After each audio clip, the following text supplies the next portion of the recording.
throughout the years. You played for the club in pretty much their greatest years. You've seen them in the last couple of decades actually really down in the doldrums. Kieran McKenna and his staff have lifted them out of that. Ipswich haven't been in the fifth round of the FA Cup since 2007. They're previous winners of the FA Cup back in 1978. This is actually a really important game for them. I know it's all about trying to get back to the Premier League, but they've got to win this today. They've got to get through to the fifth round of the FA Cup, haven't they? Yes, they have. But Kieran McKenna is very canny. He knows what to say to his players. He's very modest as a manager and as a person. He keeps his side and himself grounded very much, and they'll know the task ahead of them. And you know, Ipswich have played big games before.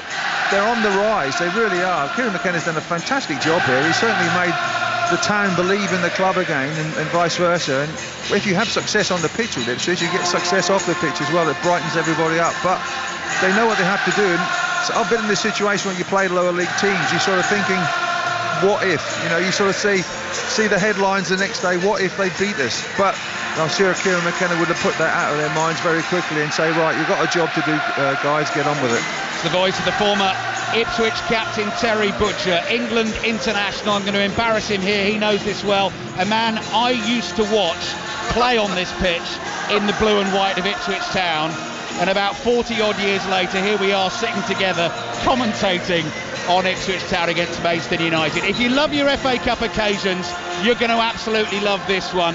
George Elokobi, the manager of Maidstone, saying to the fans in the car park outside the ground, relish every moment, drink it in, we are going to give it our best, and here we go. Ipswich Town, blue shirts, white trim, they kick off playing from left to right in the first half towards the Sir Alf Ramsey stand.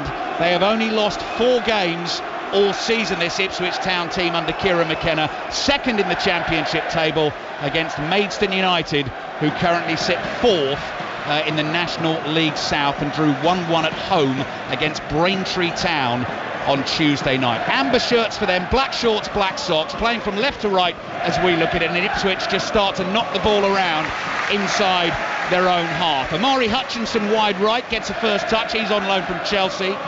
Plays back to Dominic Ball, who's not had much first team football this season. He comes in at centre back today. Kieran McKenna has made 10 changes to the Ipswich team that got the late equaliser against the championship leaders Leicester on Monday night. I'll take you through the 2 team lineups in just a second. We'll keep you updated on another one of Terry's former clubs, Rangers. They've started away to St Mirren in the Scottish Premiership this afternoon, starting 5 points behind the leaders Celtic at kick-off today with a game in hand. Ipswich working it around. Cameron Humphreys, youngster, playing in the left-back role this afternoon, as he did in the third-round win against Wimbledon. They come back to the halfway line. Twanzebe playing at centre-back, fires the ball across to the right to Amari Hutchinson. He lays it off to Ball back to Twanzebe. Maidstone having to do a lot of chasing at the moment. I'm not sure they've had a kick in the first 90 seconds of the game. And Ipswich Town picking their passes. Hutchinson involved again. Layoff came from Shawnee Aluko. Played in an FA Cup final, that man, for Hull City back in 2014. This is 4th round action. Here's Hutchinson, curling ball to the far post. Little flick, hits Broadhead, bounces back off Broadhead and goes behind for the goal kick. And that is the first chance of the game. And Maidstone haven't had a kick yet, Terry. Well, they've had one header from a long ball. That was about it. I think Fowler won that header, but Ipswich have dominated. Got the ball out on the right-hand side. Sarmiento swings a left-footed cross deep to the far post. Humphreys, the other sort of fullback, coming in from that left-hand side, cut the ball back, but Broadhead was unlucky with his little touch. But it's interesting, Broadhead up front. He's normally more of a midfield player, but because Ipswich have got injuries as well, and Freddie Ladapo has gone on loan to Charlton. He's up front, but he's very clever, very good as well. And you sort of think, well, you know, he's the sort of person that can score goals. So Ipswich have started well, which we expected. It's now, you know, the realisation hits now for the Maidstone players that are out there in a big match.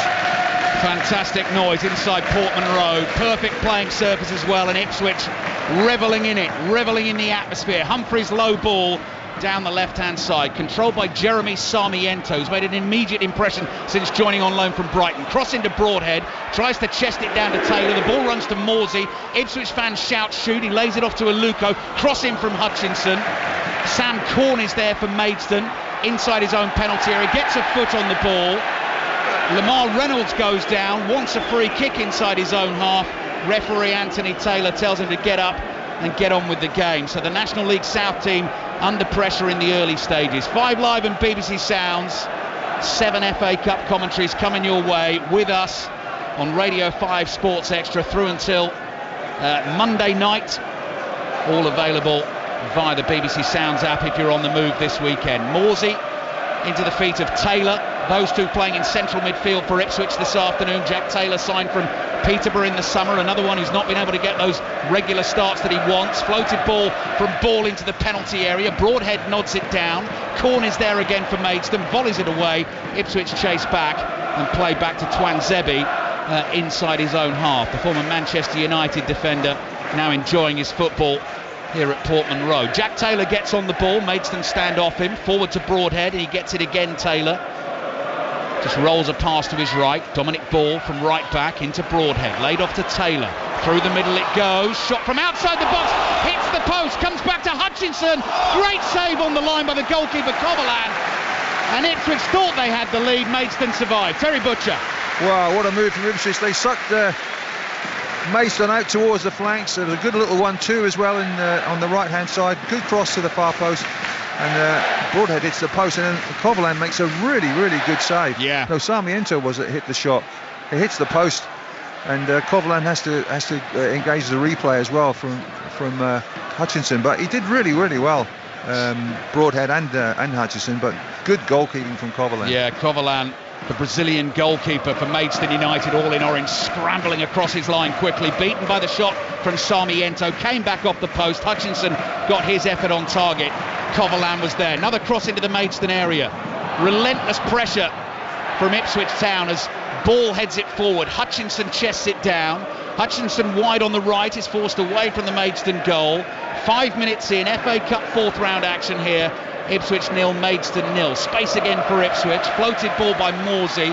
Headed away by the Maidstone captain Gavin Hoyt.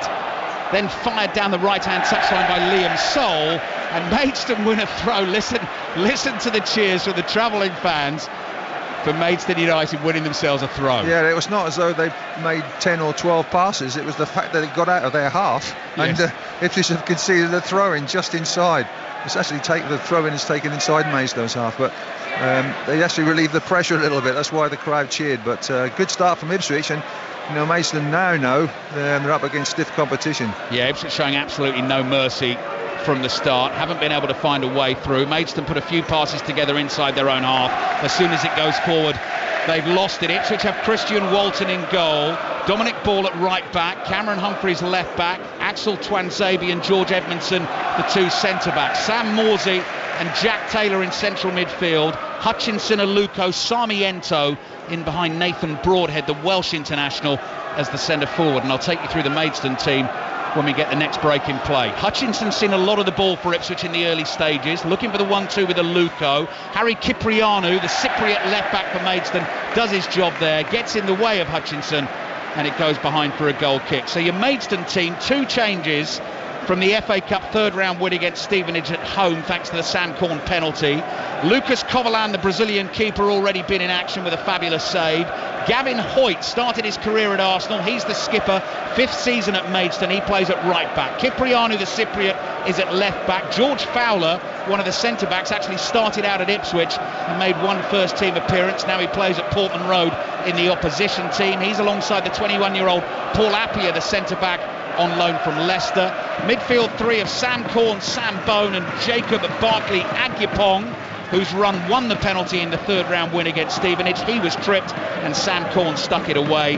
Liam Soul and Lamar Reynolds either side of centre forward Manny Duku, 31-year-old Dutchman, who was playing in Gibraltar, playing his club football in Gibraltar recently, playing for York City last season in the National League, has recently joined, and here he is playing in the FA Cup. Hutchinson shot, left-footed, blocked by Corn, off the post, and the rebound goes loose inside the Maidstone area. Coming forward, Ipswich again, another shot fired across goal by Edmondson, and this goes behind for a goal kick to Maidstone United. 8 minutes played, Ipswich 0, Maidstone 0, shots raining in, Terry Butcher, on the Maidstone goal. I think both posts have been hit now, haven't they? Yeah, no, the same post twice.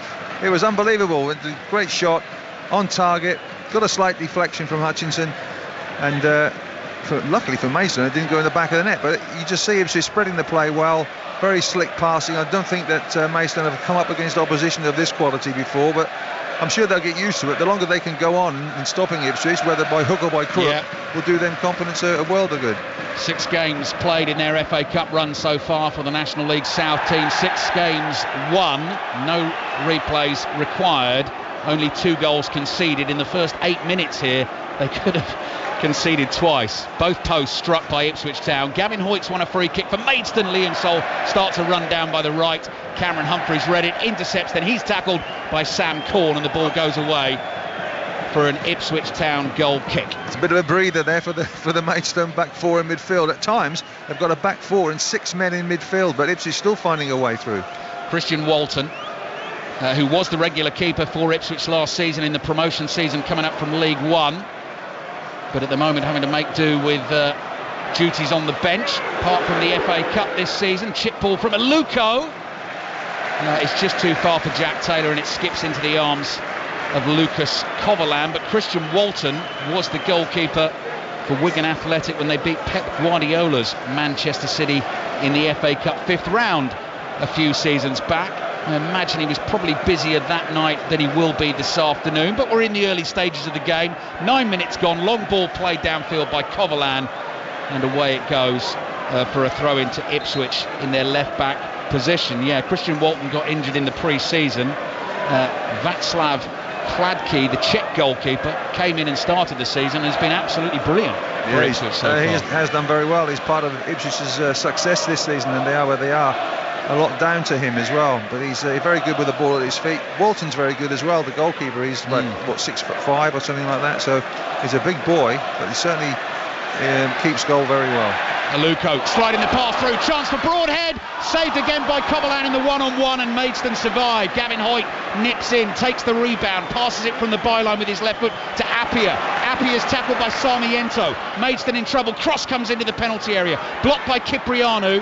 Hutchinson can't win it back. Maidstone clear. The centre forward Dooku tries to chest it down, does win the free kick because the challenge from Dominic Ball was a little bit hefty coming in from behind. But that's another save. So Coverland has saved twice, and Ipswich have struck the post twice, but it's still Ipswich 0, Maidstone 0. Probably what we were expecting, Terry. Yeah, that was a one-on-one situation. A lovely ball through, and Broadhead gets on the other side on his left foot, but switches to his right foot to try and put it into the far corner, but Coverland stands up very well, gets down to his left hand side and makes a good save, a crucial save. Twanzebe heads the ball away for the championship team. Hutchinson flicks it over his right shoulder. Appiah powerfully forward, heads it away from Maidstone. Liam Sol, right-sided attacker, is able to get onto the ball. Black Sox rolled down, playing in his white boots in front of the Maidstone United fans, packing out the top tier of the Cobbold stand in the sunshine in Suffolk here. Cipriano, lofted ball down the left. Dominic Ball heads it infield. Chance for Maidstone to try and get hold of it. Dooku heads it to his left. He was looking for Barclay Agyapong there. Agyapong had made the run infield. Slight miscommunication. Manny Dooku's only played about 25 minutes of football though for Maidstone United, so that's no surprise. George Elokobi without, I think, 5 potential strikers for this game due to players being injured. That's Sol Wanjo Smith, and the rest of them being cup-tied, having played for other clubs earlier on in the competition this season. Dominic Ball's pass has gone straight out of play.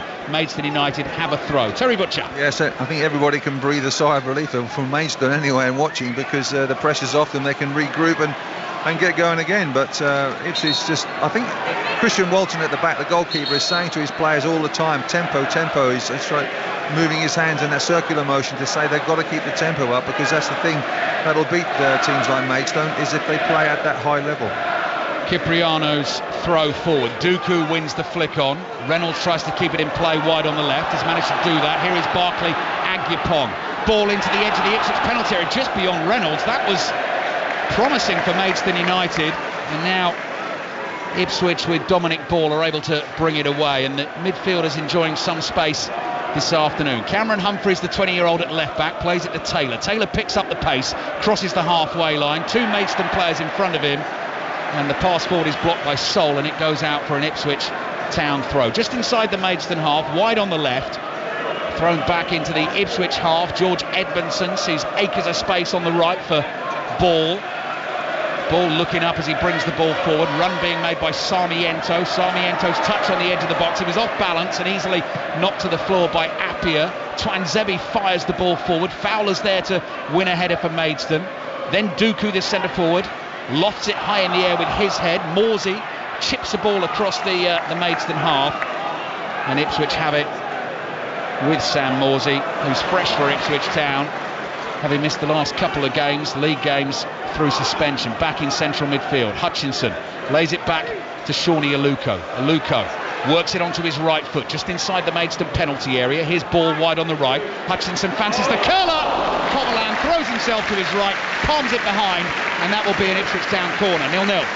Yes, a good effort coming in the right-hand side, just about level with the edge of the penalty area. Good left foot strike, curling towards the far post. Coverland down, comfortable save, corner for Ipswich. So 14 minutes played, first half at Portman Road. Ipswich Town 0, Maidstone United 0. Our 3 o'clock commentary in the FA Cup fourth round this afternoon on 5 Live. Everton, Luton, Ian Dennis alongside Izzy Christiansen at Goodison Park. Sheffield United, Brighton available as a commentary on Radio 5 Sports Extra. Full hour of sports report tonight. 6:06 between 6 and 7 as Robbie and Chris will take the calls.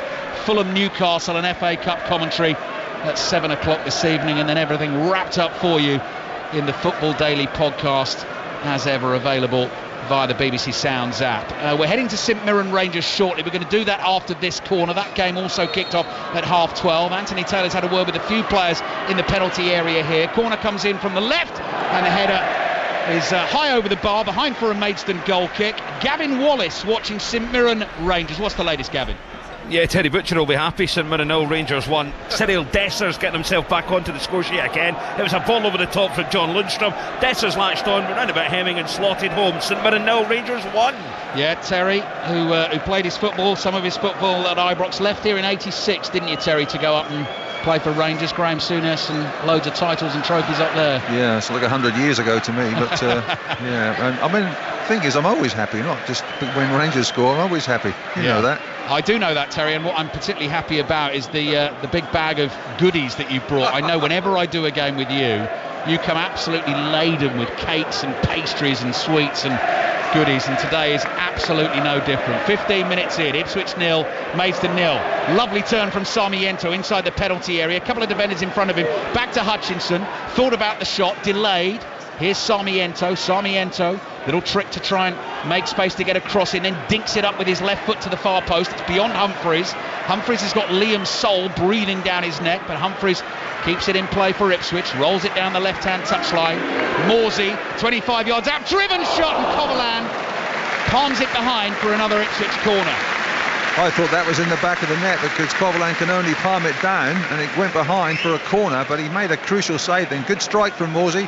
Probably about 22, 23 yards out on his right foot coming in. I think that's 4 saves now the goalkeeper's made, Terry. 4 saves and the woodwork struck twice. And I think that was just going in possibly via the woodwork as well. Not a comfortable save, but a good save. He just got his fingertips to it as well. Lucas Coverland on loan to Chesterfield last season in the National League. This is first season for Maidstone United, and here he is facing this corner, deep corner, overhit by Sarmiento, and the ball goes harmlessly behind for a goal kick to Maidstone. So I reckon the first objective achieved, Terry, from Maidstone's point of view. 17 minutes in, still 0-0. Yep, Coverland's been by far the busiest goalkeeper, but that's a nap really. But he's done very well. The Maidstone team have done well. They know now what Ipswich are about. They can't dive into tackles. They've got to do their job. They've got to move and get across as a unit and slide. But they're doing that pretty well. You sort of think, well, the goal's going to come at some stage, but the longer it goes on, as I said, Maidstone will feel more confident. BBC television cameras also in attendance here at Portman Road this lunchtime. Games available on BBC One, as is Newport against Manchester United. Big one in the FA Cup tomorrow afternoon. Maidstone attacking. Twanzebe steps in, plays it back to Walton. Walton very calmly inside his 6-yard box. Side foots a pass to Twanzebe. Hutchinson in the right back position finds Morsey. Morsey is chased by Barclay Agyapong, strides away from him and plays back to Edmondson. Twanzebe and Edmondson in this starting lineup. Both picked up yellow cards in the third round win away to Wimbledon. Another one today would rule them out of a fifth round tie if Ipswich get through. And as we were saying, the last time Ipswich played in the FA Cup fifth round was all the way back in 2007. Beat Swansea in the fourth round by a goal to nil, and then lost against Watford in the fifth round. Edmondson plays the ball to Humphreys on the left. 18 minutes into this first half. Loads and loads of Ipswich possession. 6 attempts on goal already. 2 have struck the post, and Lucas Covolan has made 4 good saves. Another effort might be coming here. Aluko, skills on the right, cross, cut back towards Sarmiento. Maidstone deal with it for now. Humphreys is there first for Ipswich. On the turn, another cross comes in beyond Covolan. Aluko's offside. Chests the ball down by the byline on the right, but has been caught out in an offside position. Ipswich Town 0, Maidstone United 0. I think all it takes is one Maidstone player not to do his job and not to stay with runners, because there's good movement from Ipswich, as we've seen all season, and they're trying to get in behind. They're trying to suck Maidstone players out of position, so they've got to be very, very disciplined. I'm sure George Adakobi has told his players that, and so far they're doing a good job. Last season as a National League team, Maidstone lost in their very first FA Cup tie, 4th qualifying round, only 8 miles away from here against Needham Market. Year on, here they are, 4th round of the competition for the first time in their history, and they're playing Ipswich Town, and they've got them at 0-0. And we just had a few close-up shots of their fans in the cobbled stand opposite us here at Portman Road. Huge smiles across their faces, yellow balloons bouncing around inside that top tier, and they've made it to almost 20 minutes in the cup tie so far, and it's still 0-0. Rangers 1 up at St Mirren. Here's Aluko sliding a pass down the right for Hutchinson. Twists inside, Cipriano hits the shot. That is really well blocked by Appiah. Had to get his body in the way of that. It's hurt him as well. The centre-back is down. Crashing blow he took to the side there, possibly the ribs, and he's flat on his back inside the box. Ipswich have a corner. Yes, good play. Hutchinson coming inside on his left foot, and it took Appiah to come across as well to block it. That was going in, I think, on the far post. He hit that really well. I'm sure it would have tested Covolan again, if not beaten him, but he's just getting onto his feet. 3 or 4 chances, Terry, have come that way, either from Sarmiento or Hutchinson, with that little sort of switch back onto the left foot, and then they're looking for that curler, aren't they, into the far corner. Yeah, if I'd allowed my striker or my opponent to come inside onto his stronger foot, I wouldn't have played the next week. Did you not? What would Sir Bobby have said to that? No, he would have kicked me out. But you've got to show him on the outside on his weaker foot. Lovely picture of Sir Bobby Robson. First thing I saw when I came into the ground today via the media entrance, holding the UEFA Cup as the corner comes in. Far post headed down, great chance. Missed by George Edmondson. He wasn't free, there was a man on, but it was a clean header for him, and he knows he should have got it on target. It's still 0-0. I think the captain, Maidstone captain Sam Corn, said before the game they've got to ride their luck a little bit, and they certainly rode their luck on this occasion. Good post, good ball to the far post, right on the 6-yard line. George Edmondson, free header, and he glances at it. People would say in football he's got a 50p head, and he glanced it wide. That's another one, Sir Bobby Robson wouldn't allow you to miss, Terry. He hit the wrong corner of his head, if you could say that. Am I right in saying as well, Terry, that your former centre-back partner Russell Osman here today as well? Yeah, Russell and I sit at the same table in the hospitality, lucky enough to do that. What, still sitting side by side, sort of playing the offside trap at the table? Well, just about the same time. We've always been close, me and Russell. Yeah. Fabulous centre-back partnership that Ipswich had. UEFA Cup winners in 81, as I was saying. Terry, a part of that team. I think what people forget about that season as well, Ipswich were going for the league, played in an FA Cup semi-final that season. The last time Ipswich ever did that, lost to Manchester City, Paul Power's goal in extra time, and it led to one of the classic FA Cup finals between Tottenham and Manchester City. But I know Terry will feel that Ipswich probably could have and should have been there. Midway through the first half, Ipswich 0, Maidstone 0. Free kick for Maidstone now, 10 yards inside the Ipswich half. Corn floats it up in the air. Walton backpedals, headed away by Twanzebe. Hutchinson keeps the ball in play. He's tackled. Maidstone have it wide on the left in an attacking position, and it's played back here to Sam Bone, their central midfielder. In turn, he comes back to Corn. Corn lofts a curling pass across the halfway line. Sarmiento giving it everything to catch up with Hoyt. Hoyt forward to Sol for Maidstone. Now Fowler just inside the Ipswich half. Got to be a bit careful there, but Maidstone have done well and have kept the ball. And Sam Corn right-sided midfielder sitting very deep inside their own half at the moment, but hangs on to it, plays it to his right, and Fowler goes long, down the right. Liam Sol in behind the Ipswich defence. Ball just slows up on him a little. He actually ran past that and had to check his run. Cross comes in from the right, half-headed away, glancing header by Ipswich, and Hutchinson clears. And when I say clears, plays the perfect pass to Shawnee Aluko. Aluko feels he's got the pace to take on Appiah. Appiah sticks to his task, long stride, beats Aluko, plays back to the goalkeeper Coverland. Coverland clears with his left foot, and Maidstone have it again inside their own half. Dooku turns away from Edmondson, good ball, plays it to Reynolds. Reynolds is running away, and the offside flag is up. For a minute there, I thought the referee hadn't played an advantage, but actually what he had done was spotted.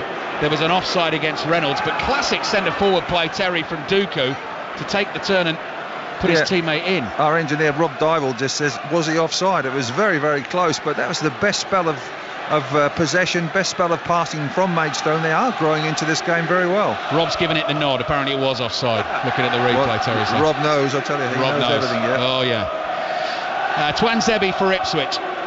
24 minutes in.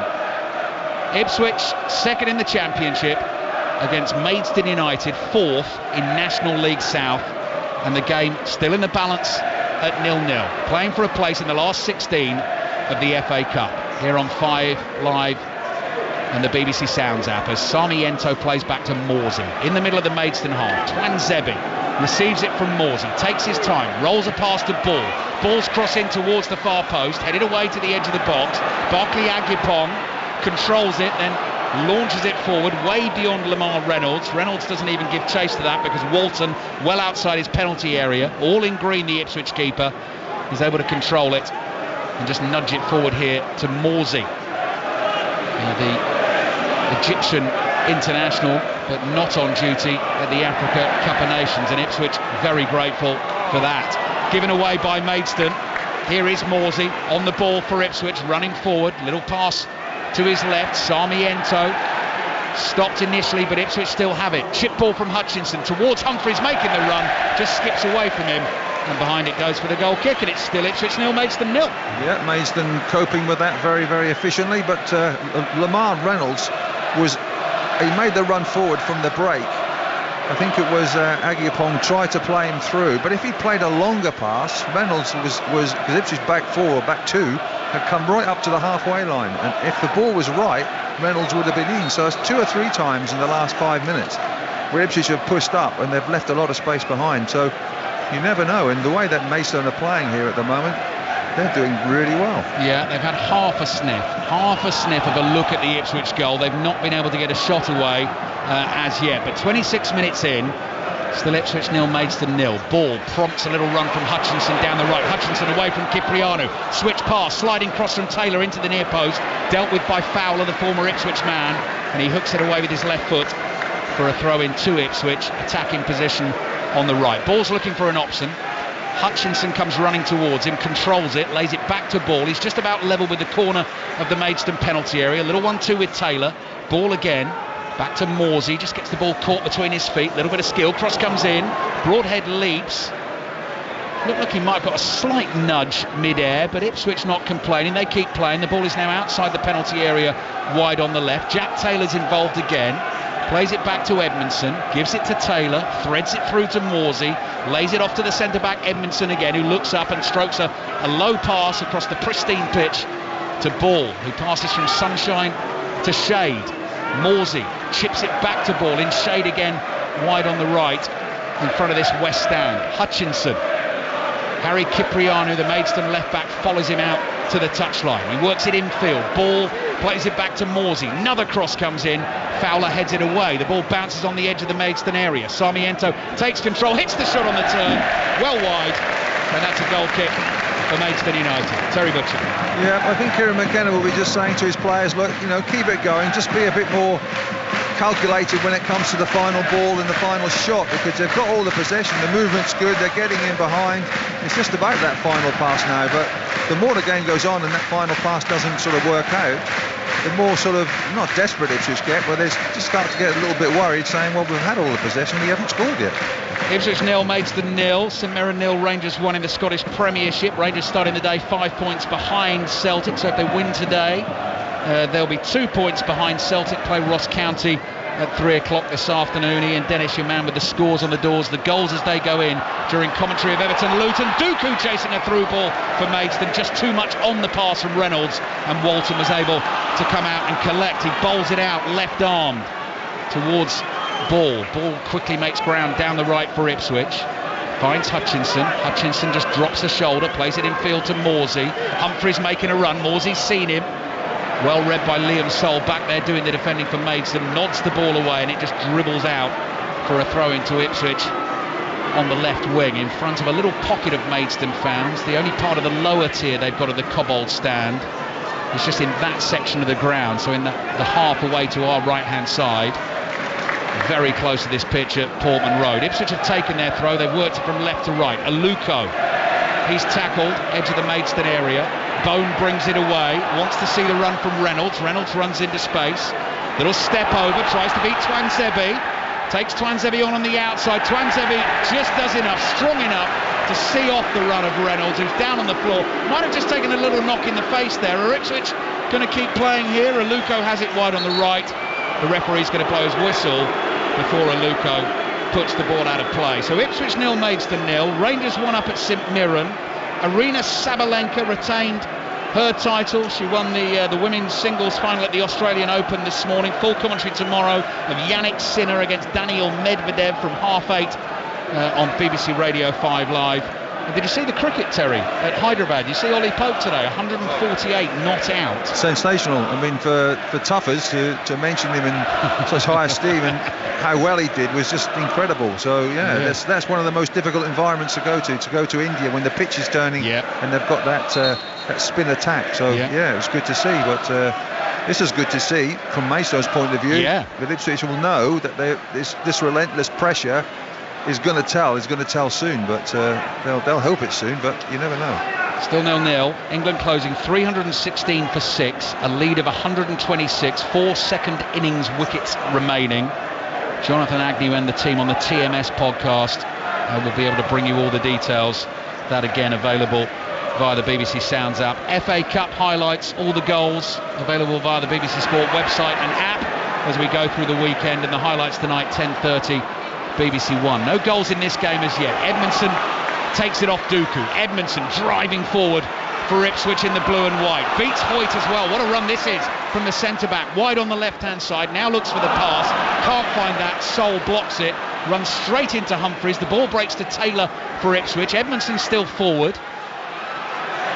Finds Sarmiento edge of the area. He's tackled and Edmondson has it again. And Maidstone just can't keep the ball when they do get the odd chance to have it. Broadhead drops a bit deeper, up to the edge of the area now. Ipswich is centre forward. Back to Hutchinson. Here's Morsey. Dummies across. Tees up a left-footed shot, which goes curling just over the upright and behind for another goal kick. So the shots keep on coming. The post has been struck twice. Lucas Covolan, the Brazilian keeper for Maidstone, has made 4 decent saves, and Ipswich still, after 31 minutes of FA Cup football, have not been able to find the back of Maidstone United's net. Unless one player from Maidstone scores, I think Covolan, the goalkeeper, has got man of the match already. He's all in orange and he's just waiting. He's taking his time. He's got a packed Sir Alf Ramsey stand behind him. Good contact on the ball. I can see one loose black balloon there. Yellow and black balloons that are bouncing around the Cobbold stand, and a black balloon has made its way onto the pitch. Look at the skills from Cipriano. Double back heel there to get himself out of a tight spot. Maidstone fans, again, just cheering every little moment of victory within this game. Ball is with Sam Corn. He comes across to Gavin Hoyt. Gavin Hoyt, who said ahead of the game, having once faced Lionel Messi in Buenos Aires in an international for Trinidad and Tobago, admittedly off the bench for only 10 minutes or so, but facing Ipswich Town today in the FA Cup 4th round as captain of Maidstone was a bigger occasion for him than facing the great Messi in Buenos Aires. So that is what it means to Maidstone United Football Club, and the captain will be extremely proud of the way his team have handled themselves so far today. Christian Walton is Ipswich's keeper. He's got the ball at his feet, toying around with it at the moment, not interested in Twanzebe, who's next to him, so just Dinks a little pass forward into midfield. Now Twanzebe's involved. Diagonal ball from him to Morsey. Over the halfway line, not quite enough on the pass for Taylor. Taylor has to win a couple of tackles to try and keep the ball. Here is Gavin Hoyt, and Gavin Hoyt opens things up for Maidstone. Space for Liam Sol. Lamar Reynolds calling for a cross in the middle. Sol decides to hang on to it, wants to try and beat Humphreys wide on the right here. Has he taken too long? Goes again, down to the byline, he's run it over the byline. How frustrating for Manny Duku and Lamar Reynolds waiting for the cross in the middle. It's a goal kick for Ipswich. I think all the Maidstone fans were singing, put it in the box, and he stopped the ball, allowed Humphreys to get back one-on-one on the outside the penalty area on the far side, and he never gets the cross in. He just runs it out of play for a goal kick. So you sort of think, well, that was a chance. 2v2 in the middle. That's perhaps their best chance of the match so far. Great effort from Maidstone, growing into this game under real pressure in the first 10 minutes of the game. Could easily have gone behind, and now just looking like they might be able to cause Ipswich the odd problem if they can play the right ball at the right time. The other question being, can they keep Ipswich out? They have done so far for 34 minutes. They want to throw inside their own half. Cipriano takes it quickly towards Reynolds. Morsey hauls him to the floor. Anthony Taylor says free kick for the non-league team. Is that a bit of frustration from Sam Morsey, the Ipswich captain there?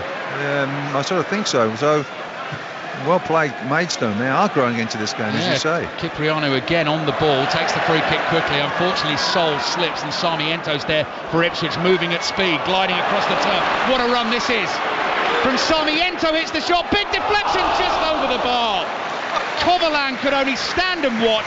He thought it was heading in the bottom right corner, took a huge deflection, it went spinning away towards the top left corner, and it grazed the roof of the net and has gone behind for a corner. Could have been a very special goal. What a moment that was. When the ball struck the Maidstone defender, it looped towards the goal. Kovalan was just rigid, wasn't he, just standing there, and it just grazes the crossbar. Everybody thought that was going to drop in the back of the net. Good strike from Sarmiento. Deflection was the one that carried it over the bar, but luckily for Ipswich, for Maidstone. Corner taken by Sarmiento, short on the right, giving it to the other winger, Hutchinson. Hutchinson one-on-one here with Reynolds. Cross comes in low, Fowler's there, volleys it away with his left foot, throwing for Ipswich. Had the shot gone in cleanly and ended up in the back of the net, it would have been a very special goal. I don't think you can count it as a very special goal if it takes an enormous deflection and goes spinning into the top corner. 76% possession for Ipswich Town, according to the BBC Sport website. I actually thought it might be more than that, just judging by the way the game's been going. But as we've been saying, Maidstone, when they've had it, have been starting to do a little bit more with the ball. 10 minutes away from half-time, live at Portman Road here on the BBC. Former Ipswich captain Terry Butcher sitting alongside. Ipswich 0, Maidstone 0, with Everton Luton to come here on 5 Live at 3 o'clock this afternoon. And your 5th round draw tomorrow, by the way, you'll be able to hear live on 5 Live round about 10 past 2 tomorrow, ahead of our commentary from Anfield, Liverpool-Norwich at 2:30, which is going to be a fairly emotional occasion, I imagine, given the news that Jurgen Klopp surprised us all with yesterday. Ipswich on the ball, just inside the Maidstone half, probing for an opening. Twanzebe, low pass to his right to Ball in the white boots, back to Twanzebe, number 40 on his back. Edmondson, fellow centre-back, in a lot of space, has Sarmiento, such a good mover with the ball. Here he comes in from the left, back to Morsey, 30 yards out in a central position. Quick pass to Aluko, back to Morsey again. Picked up now by Humphreys, chipped forward by Morsey, looking for Aluko. Maidstone can deal with that, headed away, Reynolds under pressure, he's lost it. Ipswich, as soon as they lose it so quickly on top of the Maidstone players inside their own half. Now Hutchinson on the right. Hutchinson up against Cipriano, teasing him, 2-step overs, little swerve of the body. Plays back to Morsey. Morsey across the face of the Maidstone box to Edmondson. Terry Butcher just motioning with his hands that things are tightening up, and Ipswich maybe need a bit of width as Morsey just lobs it forward, and it goes past Taylor and through to the goalkeeper Kovalan. Is that what you mean, Terry? It's sort of all squishing together. Yes, the whole 20 players were in about 15-yard depth, and obviously across the pitch, but all the players in there, it's just amazing. But Ipswich just need to get the width. I think the width, especially on the right hand side, that's where they're going to win the game. Yeah, that's Amari Hutchinson, who's on loan from Chelsea. On the left, they've got Sarmiento, who's on loan from Brighton. Hutchinson. Those two made a big difference at Leicester on Monday, a huge difference, and that's what Kieran McKenna's been able to do, bring substitutes on that can really improve their performance and make a difference. I think, as you said, Terry, that's been one of the noticeable things about Ipswich and their form in the Championship this season is it's been such a squad thing in terms of Kieran McKenna able to make those changes and keep the level, even improve the level sometimes depending on who he brings on. Here's Sam Corn doing a really good job for Maidstone. Won a couple of tackles there. Chip ball to Barclay Agyapong, tries to head it down the line to Sol. Edmondson there first for Ipswich. Morsey onto the ball, plays it to his left, and Cameron Humphreys comes jogging up towards the halfway line. Infield to Morsey. Sarmiento tackled on the turn. Can Maidstone turn it into a counter-attack? Duku looking for the run of Reynolds here. Twanzebe has it covered. Twanzebe plays the ball back to the goalkeeper Walton. And bright sunshine, that Ipswich penalty area away to our left. So Ipswich will attack that end as they like to do in the second half, playing towards that Sir Bobby Robson stand. As the pass finds Aluko wide on the right. And you can see the Maidstone manager there just trying to get on top of everything as Ipswich come towards his team. Elakobi in the black coat and the black baseball cap. Not enough on the pass out wide left, and Gavin Hoyt slides in and clears for Maidstone. But George Elakobi, I think, will be absolutely delighted with the way this has gone so far. I hate to say it, from Maidstone's point of view, they look pretty comfortable at the moment. Right. If they can just deal with this right-hand side a bit better, then they'll be a lot more happy, I would think. Ball forward towards Aluko, tries to chest it down and get it on to Hutchinson. Challenge made, ball cleared by Cipriano. He thought that took a deflection and should have been a Maidstone throw. Kieran McKenna's out there now with his hands in his pockets, the Ipswich boss. Two managers actually, both 37 years old. Sarmiento looking for the ball. Here's the cutback. Could be a chance now for Ipswich. Broadhead on the turn. Just took too long trying to get the shot away. Ipswich players almost getting in the way of each other. Broadhead leaps for a header. Falls to Dominic Ball. Ball hits the shot. Aluko controls. Completely scuffs the finish. And Ipswich fans are gassed as the ball just goes dribbling past the right-hand post. Two glorious chances there for Ipswich to take the lead. And the longer that sort of thing happens, Terry, you think, well, you never know. No, it was Ball, Dominic Ball was up with the attack just outside the penalty area, and he scuffs his shot. It's a clear shot at goal, scuffs his shot, and it falls to Aluko, who controls it with his left foot, and then he scuffs his shot as well. And there was nobody around Aluko when he actually made the shot, so he had plenty of time, but he puts it just about a foot wide of the far post. Ipswich 0, Maidstone United playing in the FA Cup fourth round for the first time in their history, 0. Rangers 1 up away to St Mirren. Ipswich come again with Amari Hutchinson. Has the beating of Cipriano outside of the left foot, nearly finds Aluko. Hutchinson gets onto the loose ball. Plays a little 1-2 with Sarmiento. Hutchinson's movement now sees him end up wide on the left. Sarmiento is there to help out. So the two wingers close together. Clever football played back to Hutchinson. Little layoff on the edge of the box to Taylor. Taylor's shot takes a deflection, loops up over the bar. Another corner for Ipswich. I think that was Sam Bone, wasn't it, that made the block there, but he didn't stop it altogether. The ball goes over the bar for yet another Ipswich Town corner. Ipswich Town have been good at set pieces this season as well, but they've had several already and nothing's been produced from it. But how long have we got now? They've got about 3 minutes, just over 3 minutes till sausage roll time, 45 until sausage roll time. Yeah.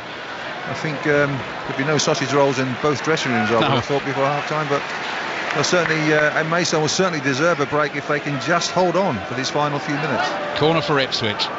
Maidstone closing in on half time, still 0-0. Sarmiento takes one deep breath, holds his left arm in the air.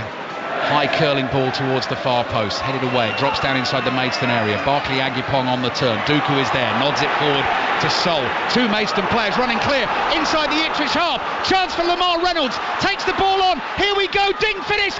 You would not believe it. Maidstone United of the National League South have taken the lead at Portman Road. What a brilliant, brilliant goal on the counter-attack.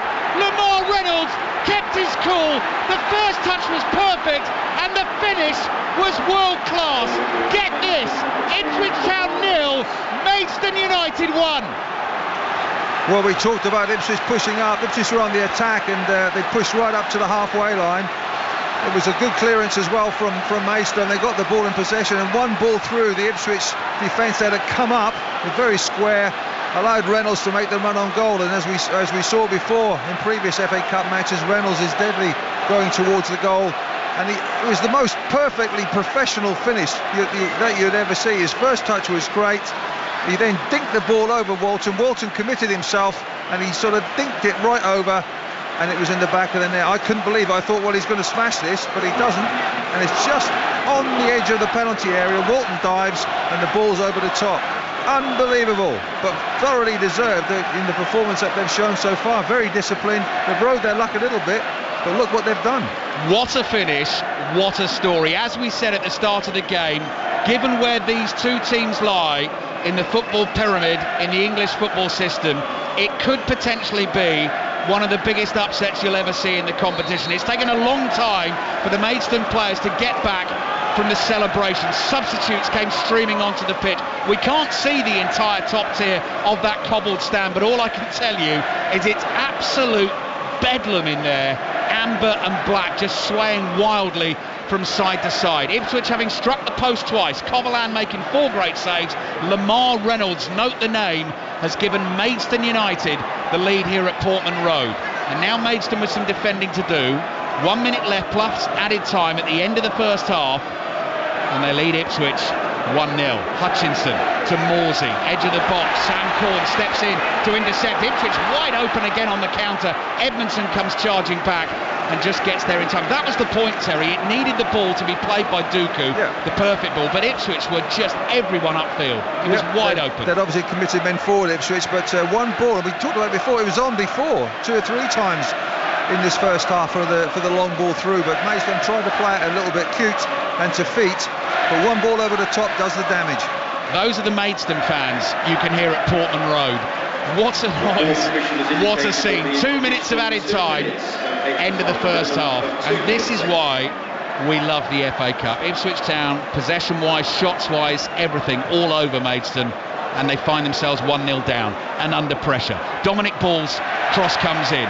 Every clearance now will be cheered by the Maidstone fans. Here is Dooku, inside his own half, right-footed ball forward. Barclay Agyapong can't get to that, and Ipswich come back to their goalkeeper, Christian Walton. Manager Kieran McKenna made 10 changes ahead of the game. Lots of the first team regulars sitting on that bench ready to go if Ipswich Town feel they need them.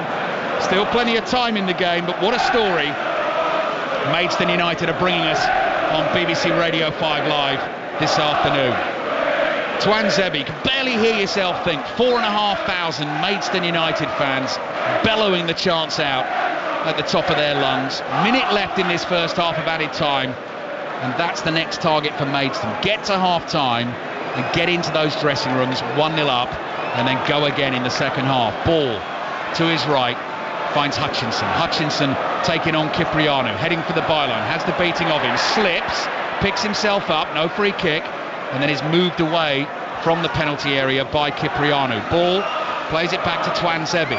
Twan Zebi's pass forward. Taylor looking for the little 1-2, hits the first time shot, Taylor, and drags it well wide for Ipswich, and that just looked a little bit desperate towards the end of the first half. Terry Butcher. Exactly, a good word, desperate. But Maidstone, to be fair to them, we talked about it earlier, they sort of grew into the game. They rode their luck, obviously several occasions, but if you don't score, then that gives the other team a lot of confidence, and Cambridge is certainly showing a lot of confidence now. But Ipswich have got to be patient. They've got to continue doing what they did in the first 10 minutes especially, and they will break down this Maidstone defence. But they've got to be sharp. You have to look at Kieran McKenna. He could bring on a good few substitutes, and there goes the half-time whistle. Deafening roar comes from the opposite side of the stadium to us, and that came from the Maidstone United fans. What a first half, and what a moment to remember. On the counter-attack, Maidstone with Ipswich wide open. Dooku finding Lamar Reynolds with the through ball. He still had a lot to do, Terry Butcher, but the first touch was perfect, took him away from the chasing defenders, and the finish was worthy of anyone in the game. You'd have to say it was like a South American finish, wasn't it? And Lionel Messi would have done that without a shadow of a doubt on his left foot. But Reynolds was very, very composed, and this Maidstone team looked far more composed by every minute. But Kieran McKenna will be saying to his team now, right, you know what you've got to do. You just got to keep on doing it. But he has a wealth of ability on the bench to try and bring it to come on if they need to do that. But it's easier said than done to turn the game around very quickly. Maidstone manager George Elokobi, his team's in front. He's already giving an interview at half-time. Part of the coverage on BBC One. You can hear from the Maidstone manager right now. Incredible stuff. Wonderful goal, and what a second half we have on the way at Portman Road. Ipswich Town, second in the Championship, are trailing Maidstone United of the National League South by a goal to nil. Terry, whatever level you are at, that is a sensational goal. I mean, the touch actually to bring the through ball under control. First of all, before the calmness of the finish. Well, he's got a better touch than me. I would have panicked in that situation, but he didn't. He did panic. He's been through before quite a few times. He got the penalty in the last game, I think. But Reynolds is strong. He's a big boy. He's strong. Great touch, as you say, that set the finish up. If he had 2 or 3 touches, then it wouldn't have set it up, because Christian Walton, the Ipswich goalkeeper, came out very quickly. But what about that finish? It was like a little scoop over Walton, wasn't it? But as soon as it left his foot, you knew it was in the back of the net. It wouldn't have looked out of place in a Premier League game. No, absolutely. The way he took it. Yeah, and the Premier League star would have got huge praise for it as well. Yeah. It was delicate. It was skillful, and obviously with Maidstone, it's like a fairy tale, isn't it? It was going to be a fairy tale for them anyway today, but wow, this is amazing. And the great thing that we always say about these games is, Maidstone are going to have to do a lot of defending, and their goal's probably going to have to live a charm life, and it did in the first 10 minutes of the game. But when you get that one opportunity, you have to take it, and they've taken it. Now, feel free to tell me you don't know this, because I'm not trying to undermine the research and preparation you've done for this game. Is that his first goal for Maidstone? I'm going to say yes. Yeah, I think it is. I'm going through his records here, and I can't see... It's his first season at the club, and I've not got him scoring this season. So yes would be the answer. Right. We're going to deduce yes. We'll sound more authoritative, shall we? Here we go. Here's another one as well, Mark. All right. So since the National League North and National League South came in as divisions in 2004, no team from that level has ever made it through to the 5th round of the FA Cup. That is what Maidstone are trying to do here today. We're absolutely sure about that one. I'm sure about that one. Yeah, exactly. Ali, Terry, thank you very much. What a story is developing at Portman Road. Ipswich 0, Maidstone United 1. Second half on the way. Half-time in the Scottish Premiership as well. Gavin Wallace. Yes, St Mirren 0, Rangers 1, Cyril Desser's 8th league goal of the season. The difference between the two, John Lundstrom's diagonal ball over the top was latched on to the striker. He rounded Hemming to slot home as well. James Tavernier, by the way, has hit the post. He could have doubled it. But St Mirren not without their chances. On loan from Celtic, HK Quanis had a couple of chances. One over the bar and one where he forced Jack Butland down to the left to save pretty well. But other than that, it's probably disappointing from a Rangers point of view, as after their goal they've kind of just sat back and lost their momentum. But it's routine at the moment. St Mirren 0, Rangers 1. 1:23, you're listening to 5 Live Sports on a Saturday afternoon. Joel Mitchell has your news. Listen on BBC Sounds. This is BBC Radio 5 Live. The UK has announced it's following the United States, Australia and Canada in suspending funding for the United Nations Agency for Palestinian Refugees. It's after Israel accused several employees of involvement in Hamas's attacks on the 7th of October. The UN has sacked those accused and launched an investigation. Events are taking place around the world to mark Holocaust Memorial Day. People have been urged to light a candle in a window this evening to signal their opposition to hatred and prejudice. A fire on board an oil tanker hit by a missile in the Gulf of Aden has been put out. The Marlin Luanda, operated by a British registered company, was fired upon by Houthi forces in Yemen.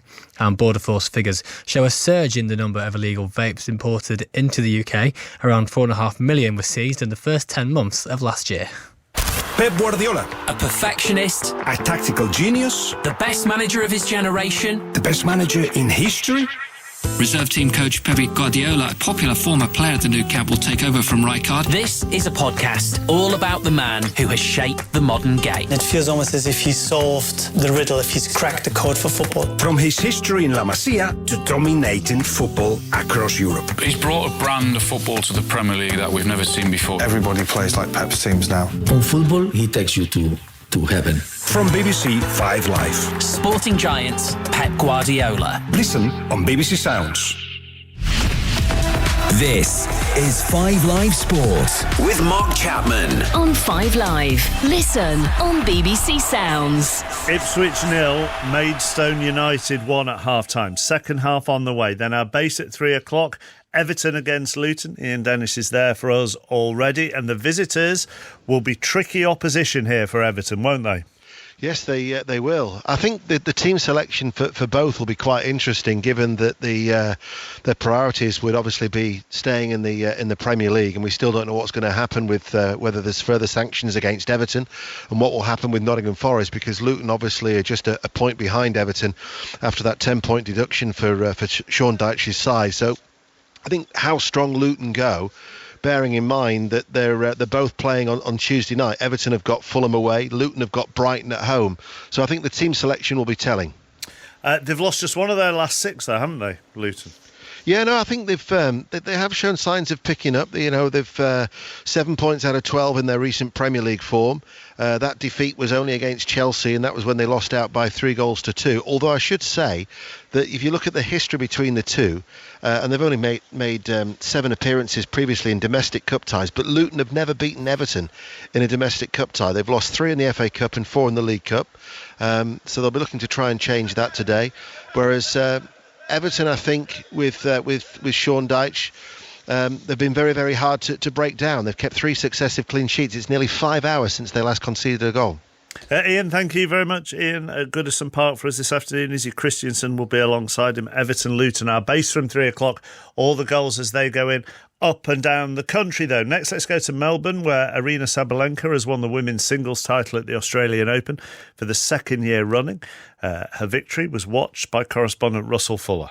It was a very accomplished win, Mark, and looking back at the fortnight as a whole, a fuss-free defence of her title by Arina Sabalenka. 6-3, 6-2 in the final in an hour and 16 minutes. In all honesty, the result was never in doubt. And I think what makes it more impressive is that a lot of players have struggled when defending a Grand Slam title for the first time. But Sabalenka has managed to win the title again without dropping a set. And she has not just the power, but also the control these days. She very much believes in herself. What a contrast since she's had that nasty dose of the serving yips a couple of years ago.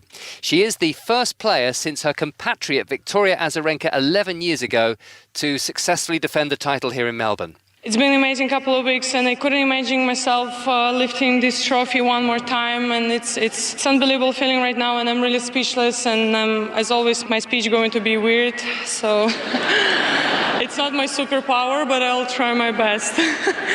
Team, thank you so much for being by my side no matter what. I think I have everything.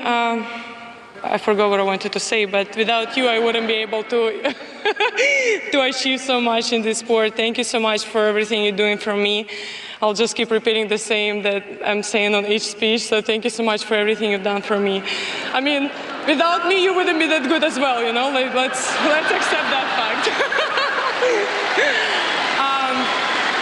And actually I never speak about my family on the winning speeches before, but I actually have to say thank you so much for everything they've done to me.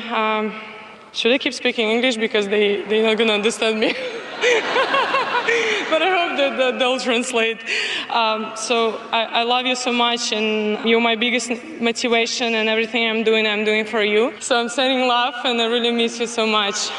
Talking about a family is always very poignant because Sabalenka lost her dad at the age of just 43 in 2019.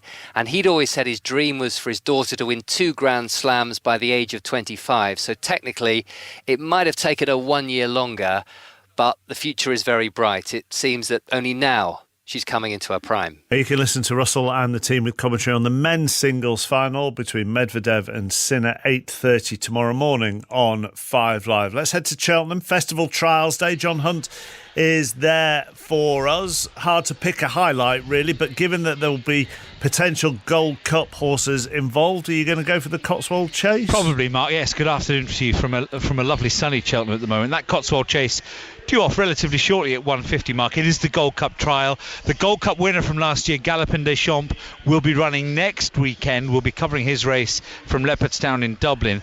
So there's an opportunity for one of the 6 runners to step forward this afternoon. And it's a wide open race. Of the 6, we have Cheltenham Festival winners Stay Away Faye and the Real Whacker back to try and extend their impressive record here at the track. Royal Pagaya, really good horse, has run in the last 3 Gold Cups without making any impact on that race, but he comes into the race in form, as indeed does That's All Right Gino, who won the Coral Gold Cup back in November at Newbury and is an improving horse. So Capodanno from Ireland and last year's winner Ahoy Signor from Scotland complete the lineup. Excellent race that, really looking forward to it. But the afternoon's great, isn't it? I mean, you've got John Bon and Paisley Park and Lossiemouth all running. Yeah, they all run in separate races. John Bon runs in the Clarence House Chase at 2:25. He should win really today, Mark, before heading to the 2-mile championship, the Queen Mother Champion Chase, in 6 weeks' time. Lossiemouth, as you say, runs in the International Hurdle, sent over from Willie Mullins' powerful yard. She returns to the track, having won the Triumph Hurdle at the Cheltenham Festival last year. And what can you say about Paisley Park? Superstar of a horse. He goes again in the Cleve Hurdle. No horse has won this race 4 times. He's got 3 in the bag. He'd bring the house down if he could do it at 3:35. Thank you very much, John. Yeah, so the Cotswold Steeplechase, the first one underway, 10-2. And John mentioned the final one then, the Cleve Hurdle race. That'll be 3:35. 4 races in total to bring you from Cheltenham this afternoon. You heard Ali say at half-time that George Ellacobi, the Maidstone manager, was being interviewed as they were about to head to the tunnel at half-time. We can play you that now. Here he is with Sarah Mulkerrins. George beside me. Can you quite believe what Lamar Reynolds pulled off there for you guys at the end of that first half? Yes, I can. To be honest, firstly, we had to weather the storm. We knew which stadium we are in, and we know they've got great, excellent players. They've got good movement. And I said to our players, it's about concentration for the duration of the first half. And then if we got the transition on the transition, can we do things with speed?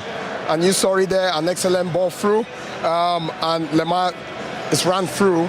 But we know he's got that composure. He shows it in training, and we just wanted him when he goes through one-on-one. It's about, can you be composed? Can you pick your spot? Can you make up your mind early? And what a finish. Absolutely sublime. Are you as proud of the defence early on, considering the threat that Ipswich were showing? First, nothing is won at half-time. We have to be mindful of that. Our supporters ask us to give them something to cheer about, and our players have to be resilient. We've earned our luck as well, wrote our luck a couple of times. But again, I did say if we're going to get anything out of this game, we're going to have so much luck. But super proud of how the boys have ran themselves to the ground in the first half. We know Ipswich is going to come at us now in the second half, so we have to be ready for whatever they're going to throw at us and just try and be us, try and be Maidstone, try and play the way we play, stick to our game plan. I mean, the other thing, Alistair Bruce Ball back at Portman Road, that he did highlight there, that we didn't touch on, they did have to ride their luck a little bit at the start, but that's to be expected. Absolutely. They're 4 divisions below Ipswich, and Ipswich this season are playing some of the best football in the Championship. They're trying to get themselves into the Premier League. That is only to be expected. Ipswich are going to have loads of the ball. They're going to have to do the game the same again in the second half, Mark. I mean, the post was struck twice. I mean, the first effort from Sarmiento, keeper beaten, all ends up. Coverland made a couple of good saves as well. So I'm sure Kieran McKenna has said to the Ipswich lads, just keep going, don't panic, because the chances will come. Maidstone United, though, they've got half the job done now, so they've just got to hope again. Similar effort levels, bit of luck on their side. Ipswich will be wide open on the counter-attack again. Potentially one of the the great FA Cup stories on our hands here. If they don't get there, Mark, in the end, if Ipswich gone and win this game, they will still have that goal, won't they? They will. And they'll have this performance. And I've watched the replays of it again during half-time, and it's even more spectacular when you watch it back in slow motion, because he took it on his right foot and finished it with his left foot, and they were the only two touches. Yeah, I was a bit worried actually that he might have been injured in the celebrations. It actually took them quite a long time to pick themselves up off the floor, and I was thinking, don't get injured.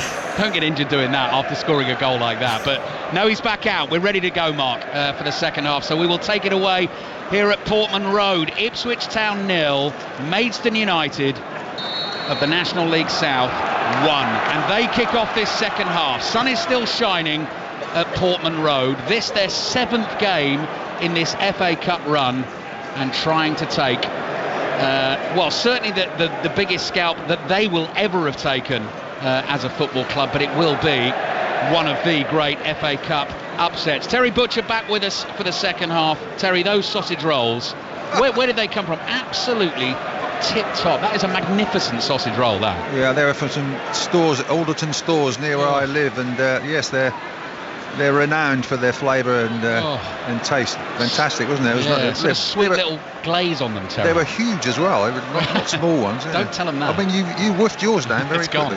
It's gone. So Terry Butcher, former Ipswich captain, sitting alongside us, has played in many a big FA Cup game for Ipswich Town Football Club. Pressure on then Kieran McKenna's team. 1-0 down second half. No changes in personnel. Ipswich in the blue shirts, blue body to the white shirts, white shoulders, white shorts, blue socks with the white tops, playing from right to left in the second half, and Maidstone putting a few challenges in, trying to win this ball in the second half as Ipswich bring the ball forward. They're in the amber shirts, the non-league team, the black shorts and black socks. Got a bit of sort of Cambridge United look about them, of Maidstone United, but they are very much Maidstone United, and they are trying to write their names into FA Cup history right here. Defending to do early on in the second half. Jack Taylor's ball to the right for Ipswich has found Amari Hutchinson. It's played back to Dominic Ball at right back. Those two exchange a 1-2. Maidstone have every single player behind the ball. Twanzebe has it for Ipswich, 10 yards inside the Maidstone half. Sees ball in space on the right. Little layoff here to Hutchinson, who likes to get it on his left foot, darts infield, then turns away from Cipriano. Decides against the cross with the right foot, and after all that dribbling, eventually plays it back to Twanzebe, and Twanzebe goes wide right again. And Ipswich are being very patient early in this second half, and Maidstone just have the wall, the big yellow wall, amber wall, in front of their penalty area that Ipswich are trying to find a little hole in at the moment. They've gone out wide to the left now. 20-year-old Cameron Humphreys plays it to Edmondson. Sam Morsey drops deep between the centre-backs, forward to Aluko, round the corner looking for Broadhead, cleared towards the halfway line. Manny Duku, the centre-forward, comes hurtling towards it. Twanzebe reads it and plays the ball back to his goalkeeper, Christian Walton. So Christian Walton in goal for Ipswich.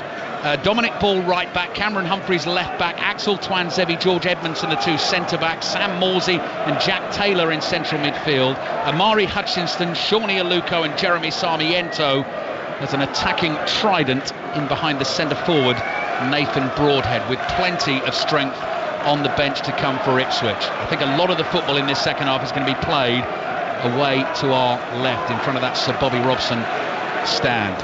Edmondson, low pass comes out to Humphreys. Humphreys finds Morsey in the inside left channel. Morsey tees himself up. Ipswich fans thought he was going to have a shot there. Instead he turns and rolls a low pass out to Sarmiento. Sarmiento stops for a second, gets the ball on his right foot. Cross comes in, it's volleyed away, but only as far as Edmondson. Edmondson, ball across the face of the Maidstone area. Shot comes in, was blocked, hit an Ipswich player in fact, and has gone behind for a Maidstone goal kick. And whoever it hit, Aluko, it's knocked him off his feet, Terry.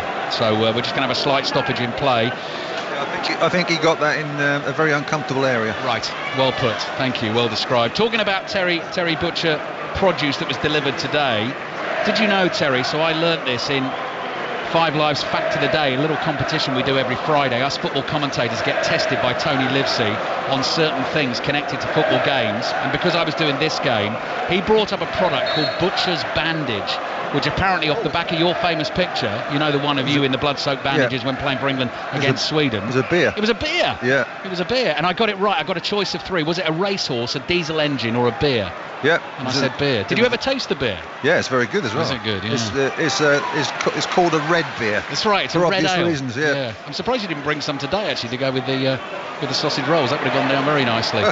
Skills from Aluko inside the Maidstone half. So Maidstone leading Ipswich by 1-0 in the FA Cup 4th round. Ipswich have given the ball away. Can they get a second even? Corn for Maidstone, opening up for the non-league team. 25 yards from goal, delays on the pass, then plays it to his left to the goal scorer Reynolds. He's onside, gets down to the byline, cross comes in, headed away by Humphreys, might fall to Bone. Bone gets a touch, lofts it towards goal, and Walton makes a very comfortable save. If Maidstone get themselves a second goal early in this second half, then we really do have a game on our hands. At the moment they lead by 1-0. 3 o'clock on 5 Live. Everton Luton in the FA Cup 4th round. Reporters, of course, at the other 4th round ties. Sheffield United Brighton. Commentary will also be on Radio 5 Sports Extra of that one. Leeds Plymouth, Leicester Birmingham, and then commentary tonight on Fulham Newcastle, which kicks off at 7 o'clock. 5 minutes into the second half, and so far Maidstone United keeping Ipswich Town at bay. Playing for a place in the last 16 of the FA Cup. Here's Twansebi. Twansebi just at walking pace. Plays it to his left to Taylor. Edmondson's there on his left. Edmondson is able to bring the ball up to the edge of the area. Pass wide to Humphreys. Humphreys cut back to Edmondson again. Edmondson plays it into the path of Taylor. Taylor darts into the penalty area. Hits a left-footed shot. That's blocked. Breaks nicely for Maidstone. Good skills from Barkley Agyapong. And then plays it forward to Lamar Reynolds. Reynolds one-on-one with Twansebi. Ipswich defenders come chasing back. Reynolds lays it off here to Corn. Corn chips the ball, but he's overhit it to the left, and it goes out for a throw-in to Ipswich. They seem to be growing in confidence. I mean, I've seen Cambridge United come here and win as well, so it might be a bit deja vu with the coloured strips. Yeah, well, the one I remember, Terry, in most recent history for Ipswich was as a championship team, that Lincoln City team that I think made it through all the way to the quarterfinals that year, and they beat Ipswich in an FA Cup 3rd round replay. That was at Lincoln, but and this game, I've been thinking this all that first half is very similar to the first game, the first FA Cup game when it was 2-2. That's the one. And they got the draw to take Ipswich back to Sincil Bank, and we all know what happened then. Yeah. You just have that sort of same feeling as well. I did the first half, but there's still quite a bit of time to go. Dooku heads the ball up in the air, drops down to Broadhead, central position 30 yards out, runners ahead of him. Hutchinson could be in, it's just overhit. And the goalkeeper Coverland for Maidstone is able to come sliding off his line and grab it before Hutchinson can get the shot away. Ipswich 0, Maidstone 1. I saw John Walk and George Burley are here as well, Terry, at half-time. They were doing the half-time interviews. They were playing lots of footage of the 78 win when Ipswich beat Arsenal in the FA Cup final. And you, just before then, had just made your first team debut, I think, April 78. Yeah. Where were you that day? Were you in? I was for the Wembley game. Yeah. Yeah, no, I was in the stand. There was a bus that went down, or a couple of buses that went down from the club with all the staff on as well, and the young players. So yeah, we went down and enjoyed it. Cool, yeah. I was able to watch the game with a few beers and have it live played out in front of you. It was sensational. I remember Ipswich hitting the post a couple of times that day as well. And I think it was John Walk. I think George hit the post as well. George Burley hit the post. That's right. Yeah. Roger Osborne famously with the winning goal for Ipswich. They're trailing Maidstone United by 1-0. Hutchinson takes the ball on the turn inside his own half. Maidstone get a couple of bodies there. Hutchinson tries to win it back off Cipriano. Over enthusiastic in the challenge. Referee Anthony Taylor is going to play the advantage. Maidstone are going to keep the ball inside the Ipswich half, and they're just going to try and frustrate here, keep the ball for as long as they can. Appiah, the centre back, plays back to George Fowler, fellow centre back. Lofted ball into the Ipswich half with his left foot, pretty aimless that, straight through to Christian Walton. Walton bowls it out underarm here to Edmondson. Edmondson scurrying forward to the halfway line. Here's Sarmiento on the turn. You can see Ipswich subs getting stripped off already. 8.5 minutes gone in the second half. Broadhead lays it off to Aluko. Ipswich trying to work it quickly to the right-hand side. Ball finds Aluko again. Edge of the Maidstone penalty area. Side-footed pass to Taylor. Ipswich just being a bit too intricate there. Maidstone get a foot in. Reynolds is going to try and take on Morsey for pace on the outside down the left. Drags him into the Ipswich half. Ball forward blocked by Morsey. Spins into the Maidstone half, and then Sam Bone is there central midfielder for Maidstone, who has a fairly interesting story to tell himself as well, playing it back to his goalkeeper Coverlan, who thumps it long. Leif Davis is it, Terry, who's coming on for Ipswich on the left-hand side. But Sam Bone, playing in midfield for Maidstone, you and I talking about him, Terry, 25 years old now, joined Maidstone January 2023, has played lots of his football in the League of Ireland. As an 18-year-old, was diagnosed with testicular cancer and had to come through that. So, you know, the kind of occasion, I mean, it's a massive occasion for everyone out there today, but when you've been through something like that, and now you're out there for Maidstone in a team leading Ipswich by 1-0 in the FA Cup 4th round, it's quite something for him and his family, as Sarmiento lays it off to Humphreys. Humphreys prods it to Sarmiento, midway inside the Maidstone half, wide on the left. 10 minutes already gone in the second half. I'm sure the Maidstone fans are already starting that countdown. Just over half an hour to go. Could pull off an enormous FA Cup shock. Aluko, half-tricked on the edge of the penalty area, doesn't get the decision. Appiah comes striding away for Maidstone. Poor pass out, intercepted by Twansevi. Appiah is out of position. Danger for Maidstone here. Taylor strokes his pass to Sarmiento. On the right foot, deflected shot. Finds the back of the net. And Ipswich Town level 10 minutes into the second half. Coverlan, the goalkeeper, couldn't do anything about that. Maidstone bringing the ball out from the back. They lost it. Ipswich quickly got it on to Sarmiento. And the young man on loan from Brighton has got them back into the cup tie. Ipswich 1, Maidstone 1. Well, good play by Sarmiento, but there was an incident just on the edge of the Ipswich penalty area then. Anthony Taylor didn't give a foul. There was a foul on Aluko, but allowed play to continue.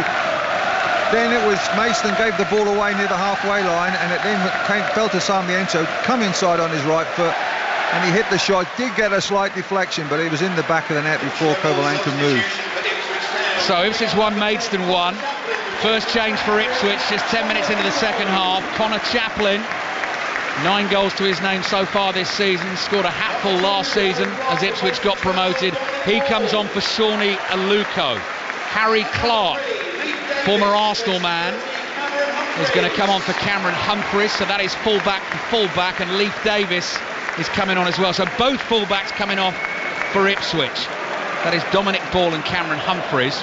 So the first choice, the regular fullbacks, Terry, now coming on, and that is the difference, and that's the danger for Maidstone, is they've given it absolutely everything in the first 55-60 minutes of the game, and then they see Ipswich, you know, bring on 3 first-team regulars fresh and ready to go at 1-1. I think it's part of the cavalry has arrived, so you sort of think, well, Ipswich should go on from strength to strength now, having scored that goal, but you know, they're still very much in the balance, and Cambridge United, not Cambridge United, Maidstone are doing well.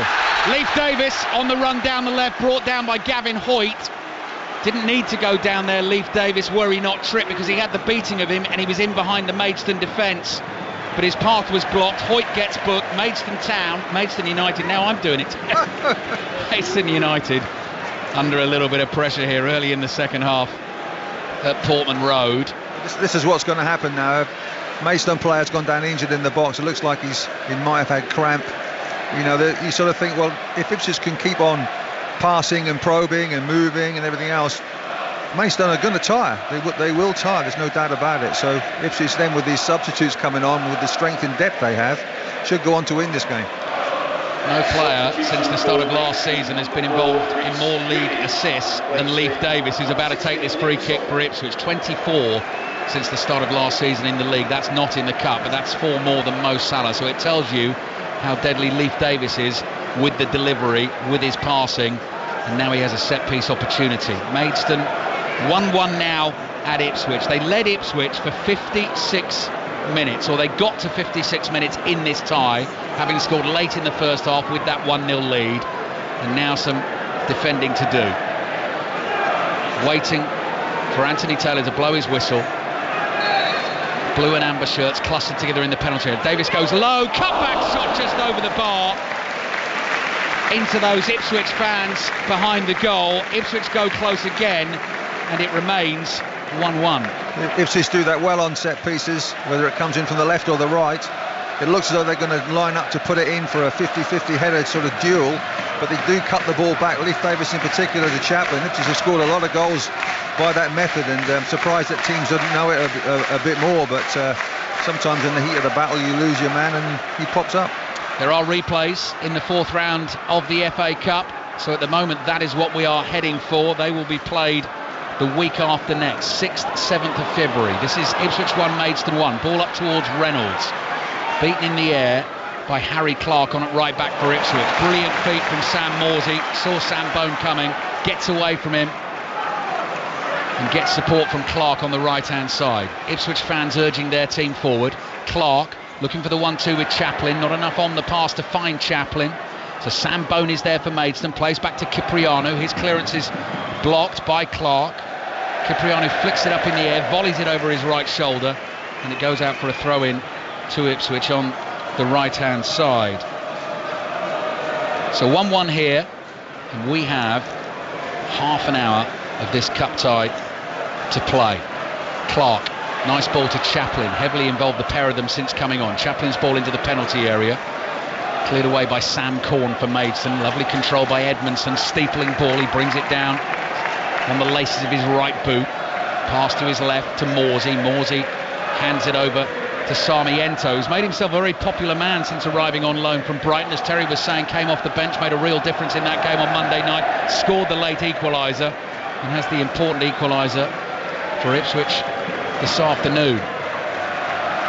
Everton-Luton at 3 o'clock in full here on 5 Live and BBC Sounds. 7 o'clock Fulham-Newcastle tomorrow. 11:45 kick-off, it's an early one. West Brom-Wolves. So the West Midlands derby at 11:45. John Murray and Chris Waddle providing the commentary on that one as Maidstone break down the left with Reynolds. Pass might find Barclay Agyapong onto his right foot, still going, stumbles forward, he was off balance. Maidstone fans, I think, know as they appeal for the penalty they're not going to get that decision. Ball got away from him and it goes behind for a goal kick. He should have shot, shouldn't he? He had the opportunity to shoot and thought he would take it on again, and eventually ran the ball out of play. Good chance. So 1-1 here at Portman Road. Racing comes from Cheltenham today. John Hunt is there. First big one we're looking forward to. Cotswold Steeplechase, John. Yes, just underway, Ali, and the real whacker's gone off at a searing gallop to hold a clear lead over Ahoy Senior, last year's winner. Behind him, Capadano, Royal Piguy, Stay Away Faye, and Dax All Right Gino at the back of the field. They're only at fence number 3, 2 circuits to go. The real whacker a long way clear. Another shot in on goal from Jeremy Sarmiento for Ipswich. No power on this one. The angle was tight. He was trying to hit it on the turn and he spun it past the near post. So 1-1, and I think Maidstone getting ready to make a change. Bivesh Gurung, who I was watching on Tuesday night, is a central midfielder, and he is going to come on for Jacob Barclay Agyapong. He was the fella who scored the goal that took them through to the 3rd round to face Stevenage, the winner against Barrow, which I think at the time was voted the goal of the 2nd round. Remember, all the goals scored in the FA Cup over the weekend, available to watch on the BBC Sports website and app. Your FA Cup highlights tonight, 10:30 BBC One. As I said, West Brom Wolves tomorrow, after commentary of the men's final at the Australian Open tennis. If that goes late and long between Sinner and Medvedev, then West Brom Wolves will start on Sports Extra. The 5th round draw is at 2:10. Liverpool Norwich, full commentary. Steve Crossman at Anfield presenting the show. That game kicks off at 2:30. The ball is with Christian Walton. Plays it out here to Harry Clark in his turquoise boots. Finds Sam Morsey inside the Ipswich half. Space is opening up here for Taylor. Amber shirts closing him around him. Bivesh Gurung off the bench tries to make the tackle. Taylor's away from him. Bone tries to trip him. Taylor keeps going. Finds Sarmiento 10 yards inside the Maidstone half in a central position. Little back heel. Broadhead just drops from the centre forward position. You've got Broadhead centre forward and Connor Chaplin playing off him now for Ipswich. Broadhead in the inside left channel. Leif Davis with the cross to the far post. That's beyond Hutchinson, beyond everyone. And it goes out for a throw-in to Maidstone. So Terry Butcher, 18 minutes gone in the 2nd half. Ipswich 1, Maidstone 1. In terms of the Ipswich Town performances you've seen this season, how do you feel Ipswich Town are playing in this game today? Well, I think they've done a lot of things right, but obviously didn't score early on. Now they've got the equaliser. You sort of see, well, there's a lot more confidence, a lot more urgency in Ipswich. They know that they have the firepower to win the game, to score more goals. But they've got to be, disciplined and make sure that they do the right things. And that final ball has to be right. Leif Davis's ball then wasn't. Chaplin tries to squeeze one through the legs of the defender. Shot comes in again from Sarmiento. He's had a good 5-6 shots on goal today, Sarmiento. Couldn't get the power on that one. It's a comfortable save for Lucas Coverland. He looks a good acquisition, Sarmiento. He's got good pace and he's got a finish in him, which we've seen, and he can operate on both flanks and any forward position. So, and to be fair to him, you know, he certainly really had a go this game, and he certainly had shots and efforts on target. Brighton player who's made 19 appearances for them, spent the first half of this season on loan to West Brom, and now Ipswich have the benefit of his services as they push for a return to the Premier League for the first time in over 20 years, and that's part of the reason they won't want an FA Cup fourth round replay. They'll be determined to try and win this game on the day here at Portman Road. Chaplin speeding forward, tries to slide the pass through to Sarmiento, well read by Cipriano. Cipriano picks himself up as the ball is played out from the Maidstone half. Dooku stretches, couldn't quite control it, and Christian Walton is there for Ipswich, the keeper, well outside his penalty area. Forward to Edmondson, now Sarmiento on the turn. Maidstone win it, no free kick given as Sarmiento goes down. Reynolds plays it into the middle. Sam Corn has a chance for 2-1. He's done it! Maidstone United are back in front, having been pegged back in the second half. The hero of the third round, Sam Corn, does it again, and he took it so coolly. One-on-one with Christian Walton, fires it into the back of the net, and those Maidstone United fans can dream of the fifth round once again. Ipswich 1, Maidstone 2. Wow, Sarmiento actually gives the ball away just inside the Maidstone half, and Maidstone break. Cipriano breaks and he puts a lovely ball into Sam Corn, who shows unbelievable composure, takes it right-footed onto his left foot and slots it past Christian Walton. If you saw that goal in the Championship or in the Premier League, you would say, wow, what a team goal, what a quick break, very incisive, very professional, just absolutely brilliant. And they scored 2 brilliant goals today, and they've still got it all to do, but I just saw Sarmiento there. He knew that he'd given that pass away, but what a great finish again. Barclay Agyapong off, as we said. Reece Greenwich has come on. Maidstone now a back three. They lead Ipswich by 2-1 with a quarter of the game left to play. Back to the race at Cheltenham, John Hunt. Only 5 left in it. That's all right. Gino fell at halfway alley. They're turning for home, and last year's winner, Ahoy Senor, has come powering through to take up the running, but 4 rivals breathing down his neck. The real whacker, Stay Away Faye, going strongly, so too Capodanno, and Royal Pagaille is now back in 5th and struggling. So they're going to bypass the second last fence, and then onto the last they come. Still anybody's race here. Capodanno now being produced with Stay Away Faye and Ahoy Senor. The real whacker weakens out of it as Royal Pagaille tries to stay on, but it's Capodanno for Ireland at the last. Absolutely fluid as well. Royal Pagaille came down there when closing in on the leaders. Capodanno in front, being chased now by the Royal Whacker and Stay Away Faye. It's Capodanno driven right out. This will be one for Ireland. The Cotswold chase goes to Capodanno for Paul Townend, the jockey, Willie Mullins, the trainer. They've got Lossiemouth to come in the champion hurdle trial this afternoon later on. The real whacker was second here, and back in third was Stay Away Faye. Ali, back to you at Portman Road. Yes, thank you, John. Plenty more from John at Cheltenham throughout the afternoon here on 5 Live and BBC Sounds. Terry Butcher pointing furiously down to the 2-team dugouts because Ipswich are about to make a double change. Wes Burns, Welsh international, is coming on, and a young centre forward, Gerard Buabo, 18-year-old, being thrown into the action for Ipswich. What a story we've been able to tell this afternoon. Maidstone United taking the lead late in the first half. Ipswich pegging them back 4 minutes before the hour mark through Jeremy Sarmiento. Again, you thought then the narrative was set and Ipswich were going to put the pressure on and try and win this game. We were saying the very thing about them not wanting the replay, and Maidstone again create the chance and take the chance, and Sam Corn scoring the third round from the penalty spot against Stevenage, scored here at Portman Road. And now just over 20 minutes for Maidstone United to try and pull off the upset. Ipswich want a corner, they win a corner, and it's Harry Clark who was about to run over there and take it, and then decides to leave it to Leif Davis. So 22 minutes plus added time remaining. Ipswich 1, Maidstone United 2. The FA Cup in all its glory as it will continue throughout the weekend. Lucas Coverland, Maidstone's goalkeeper, flat on his back, claims he was shoved off the ball by Ipswich's 18-year-old substitute Gerard Buarbo. Anthony Taylor steps in to come and sort it out. Goalkeeper Coverland is absolutely furious and is shouting at everyone. And Leif Davis gets ready to deliver this ball into that Maidstone United penalty area. Here it comes from the left boot of Davis, low into the near post. Wes Burns tried to get a volley away, didn't make proper contact, and it's cleared away. Maidstone United of the National League South, 98 places below Ipswich Town in the Football League ladder. Ipswich Town, this team that have only lost 4 games all season. One of those here in the League Cup against Fulham, a couple against Leeds and one against West Brom. Otherwise, they've pretty much swept all before them. But Maidstone, too good for them so far this afternoon. Here comes Broadhead for Ipswich, wide to Leif Davis.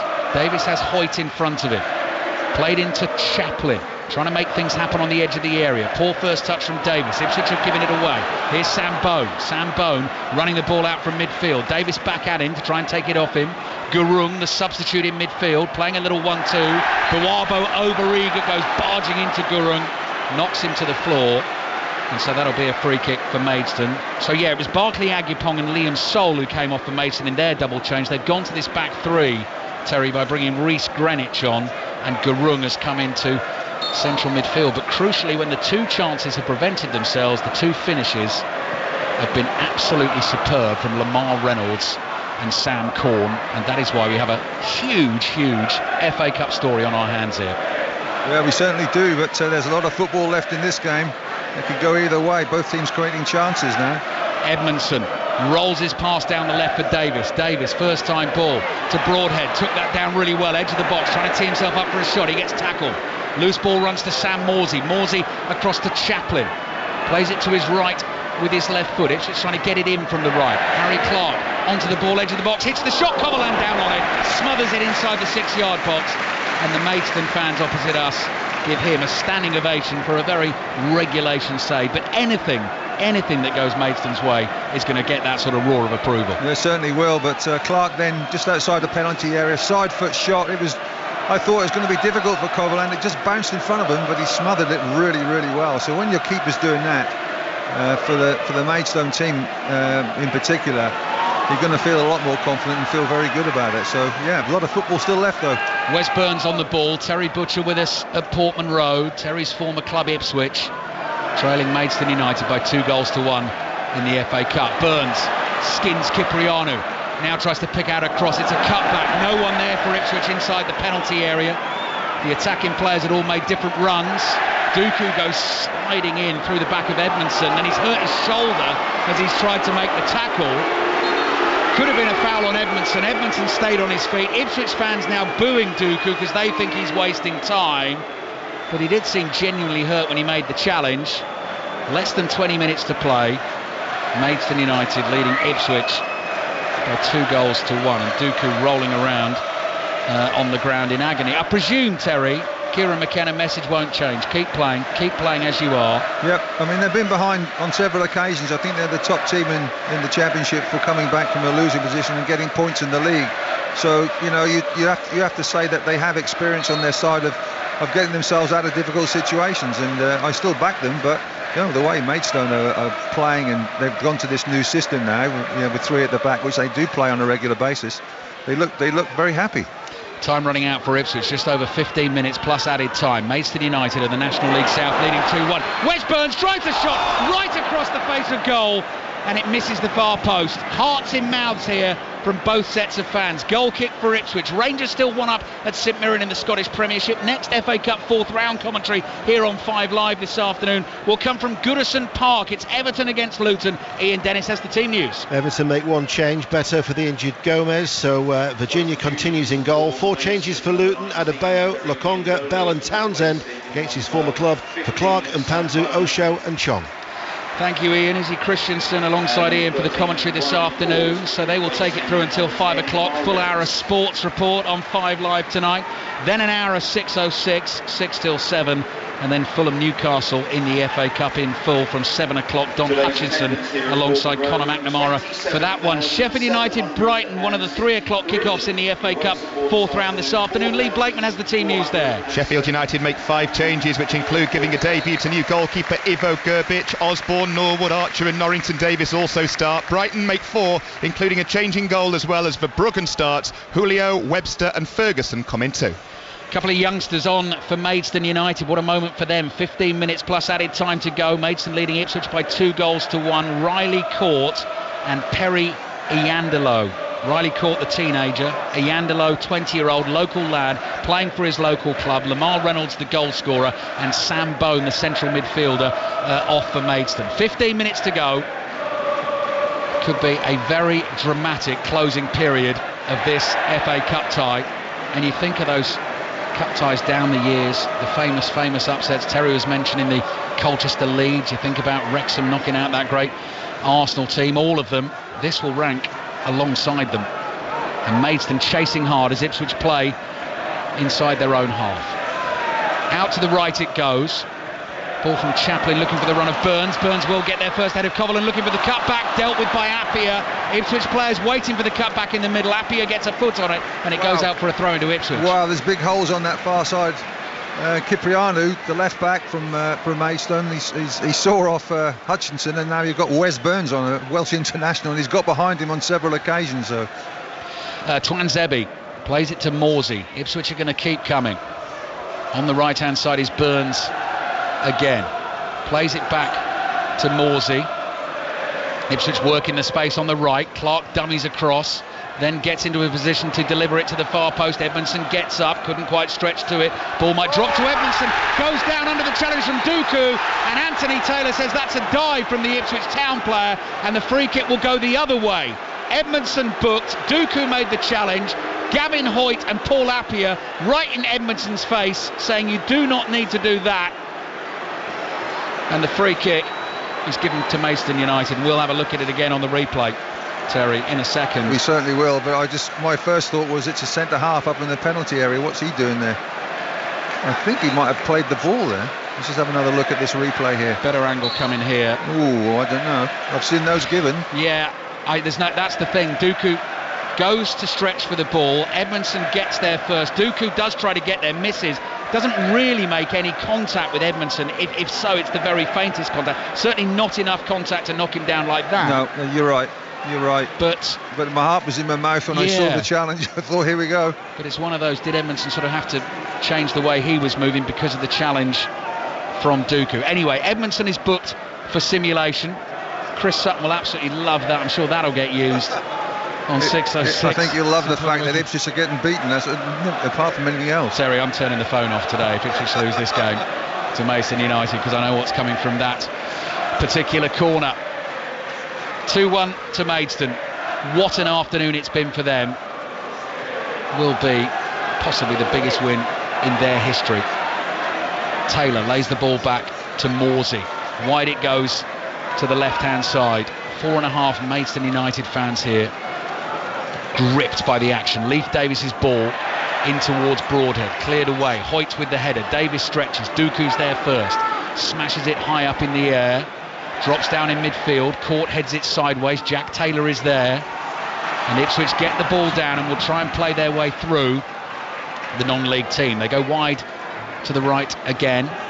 Burns and Clark both out there on the right. Back it comes to Morsey. Taylor's little layoff to Chaplin. Chaplin in his white boots comes scampering across the face of the Maidstone box. Then the Davis cross in from the left. Headed away. Maidstone can deal with that.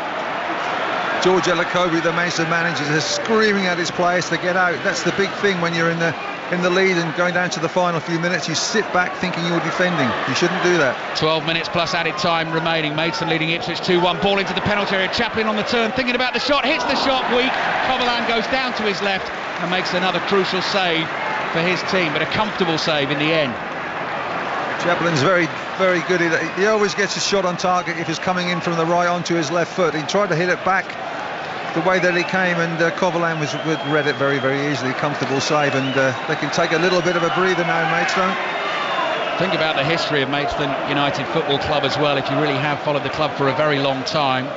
The original club actually went out of business, having been in Division 4, their only period in the Football League, back in the early 90s, reformed, dropped all the way down the football ladder, and here they are this afternoon. Wes Burns outside of the boot, cross with his right foot into the penalty area. Davis looking to try and get on the end of it. Gurung is there for Maidstone, runs the ball out of his own box, under pressure, clears up the right-hand touchline for Maidstone. Ipswich get bodies onto that. Here's Morsey with a little cutback. Buabo, the 18-year-old, cross across the face of goal.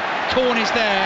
One touch with his right foot and clears with his left foot, and then Christian Walton comes sprinting out of his penalty area. He's almost up by the halfway line as the desperation, the urgency grows for Ipswich Town. They could be on the wrong end of a very, very famous cup upset at Portman Road this afternoon, and not one many saw coming. Coverland clears with his left foot, the Maidstone goalkeeper, and it goes straight out of play for an Ipswich throw.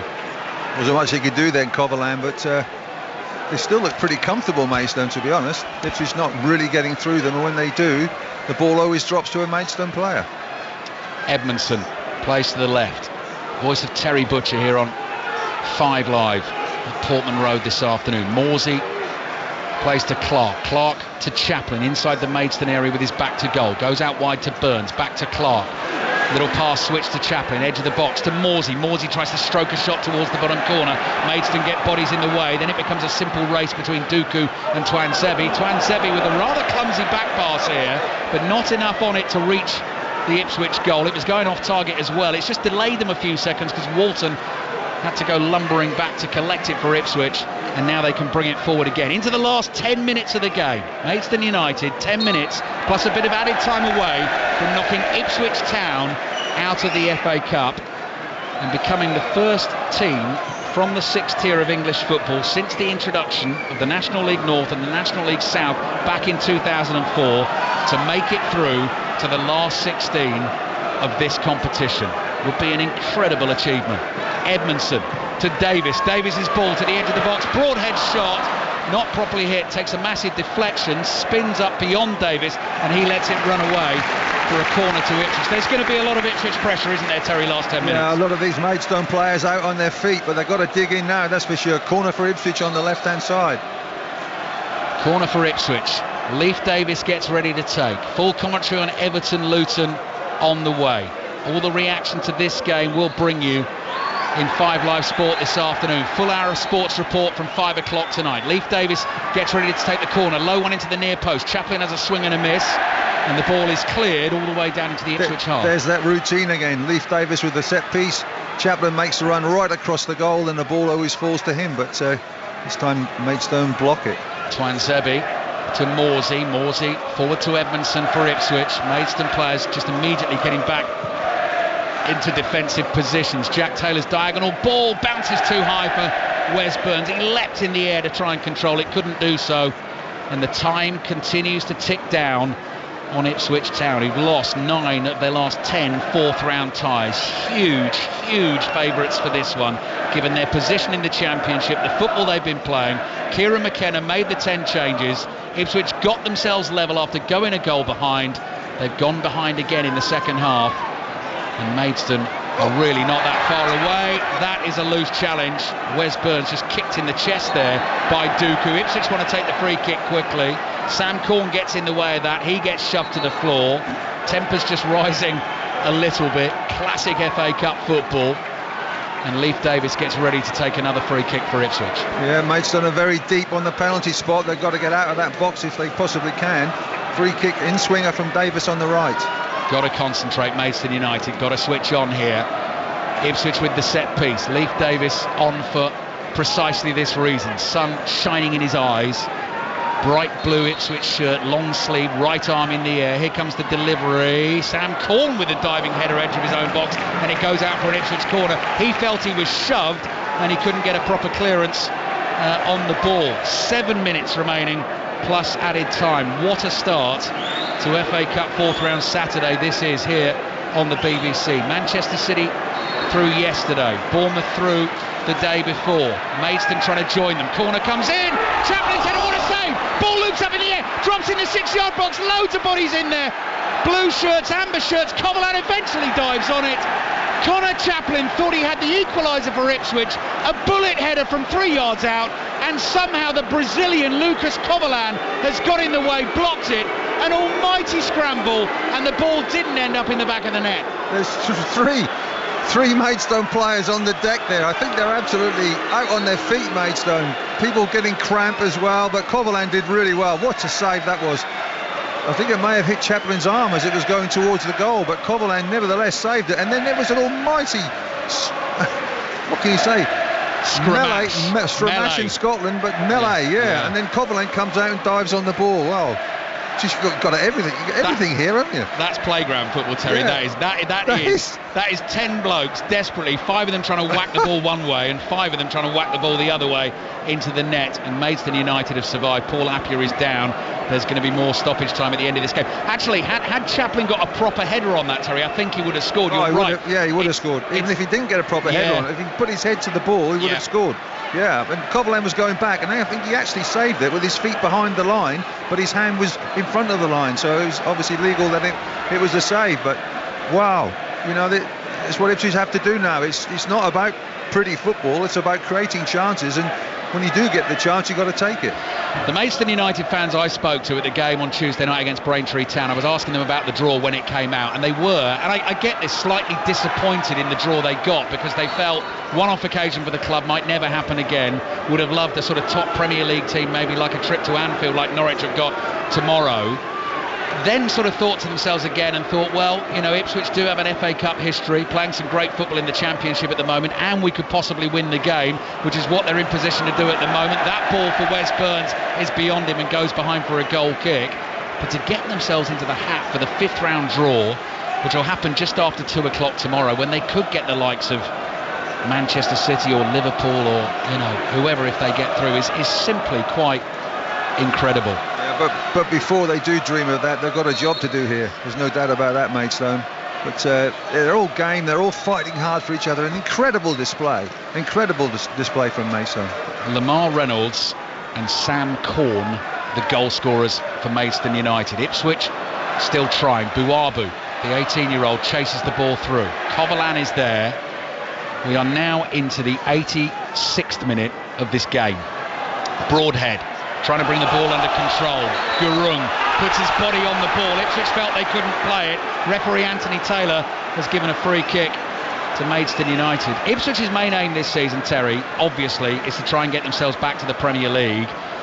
This, though, were they to lose it, this will be a huge blow for them.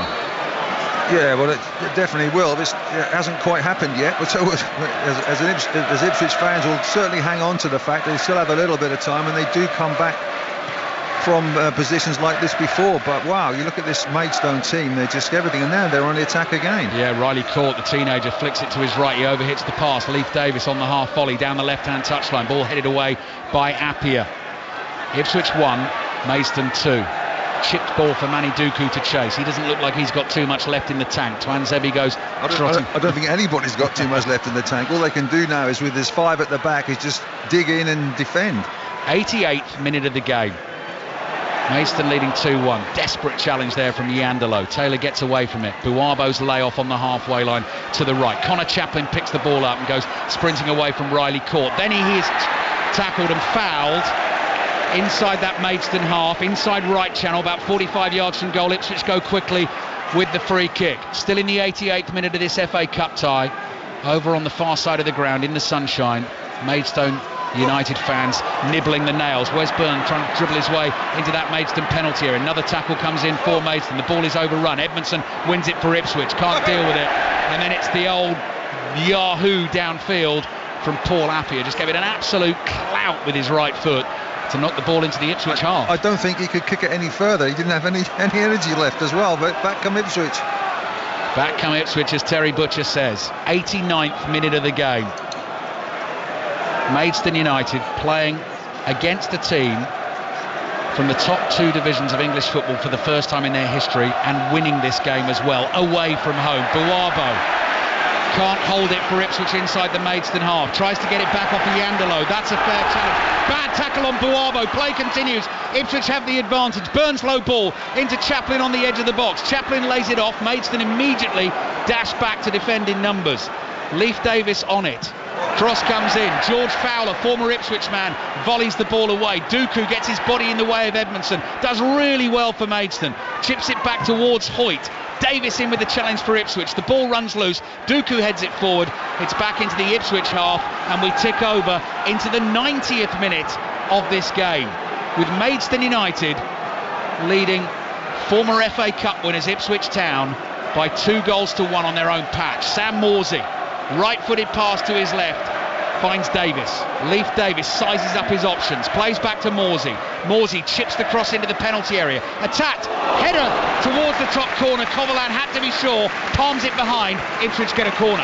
Yeah, it was Burns with the header on the far post. Didn't quite possibly catch it right, but it was heading for the top corner. Coverland comes across with his left hand, puts it behind for the corner, and he's lying down, and I'm not too sure if he's injured, but he may have collided with the post. So Maidstone United's Brazilian goalkeeper, flying save with his left hand from the looping header from Burns, who did well to get the connection, is down at the moment, receiving treatment. Just waiting to see the board go up for added time. That should go up in about 3 or 4 seconds. FA Cup action, the very best FA Cup action, here on BBC Radio 5 Live. Throughout the weekend, 8 minutes for Maidstone United to survive, to keep Ipswich Town out, to pull off one of the greatest shocks in the competition's history. Low corner comes in, scuffed away at the near post. Harry Clark wins the loose ball for Ipswich. Back to Davis. Davis is wide on the right, wants to get a cross in. It's a deep cross, controlled on the edge of the box. Sits up for Taylor, dipping volley, took a big deflection.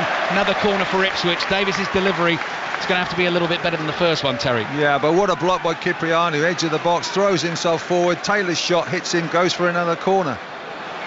Into 8 minutes of added time at Portman Road. If you're a Maidstone United fan listening to this, it must be unbearable. Davis, better delivery, comes in. Duku's there, heads it over his own bar. 3rd corner in a row for Ipswich. You'll enjoy this, Terry.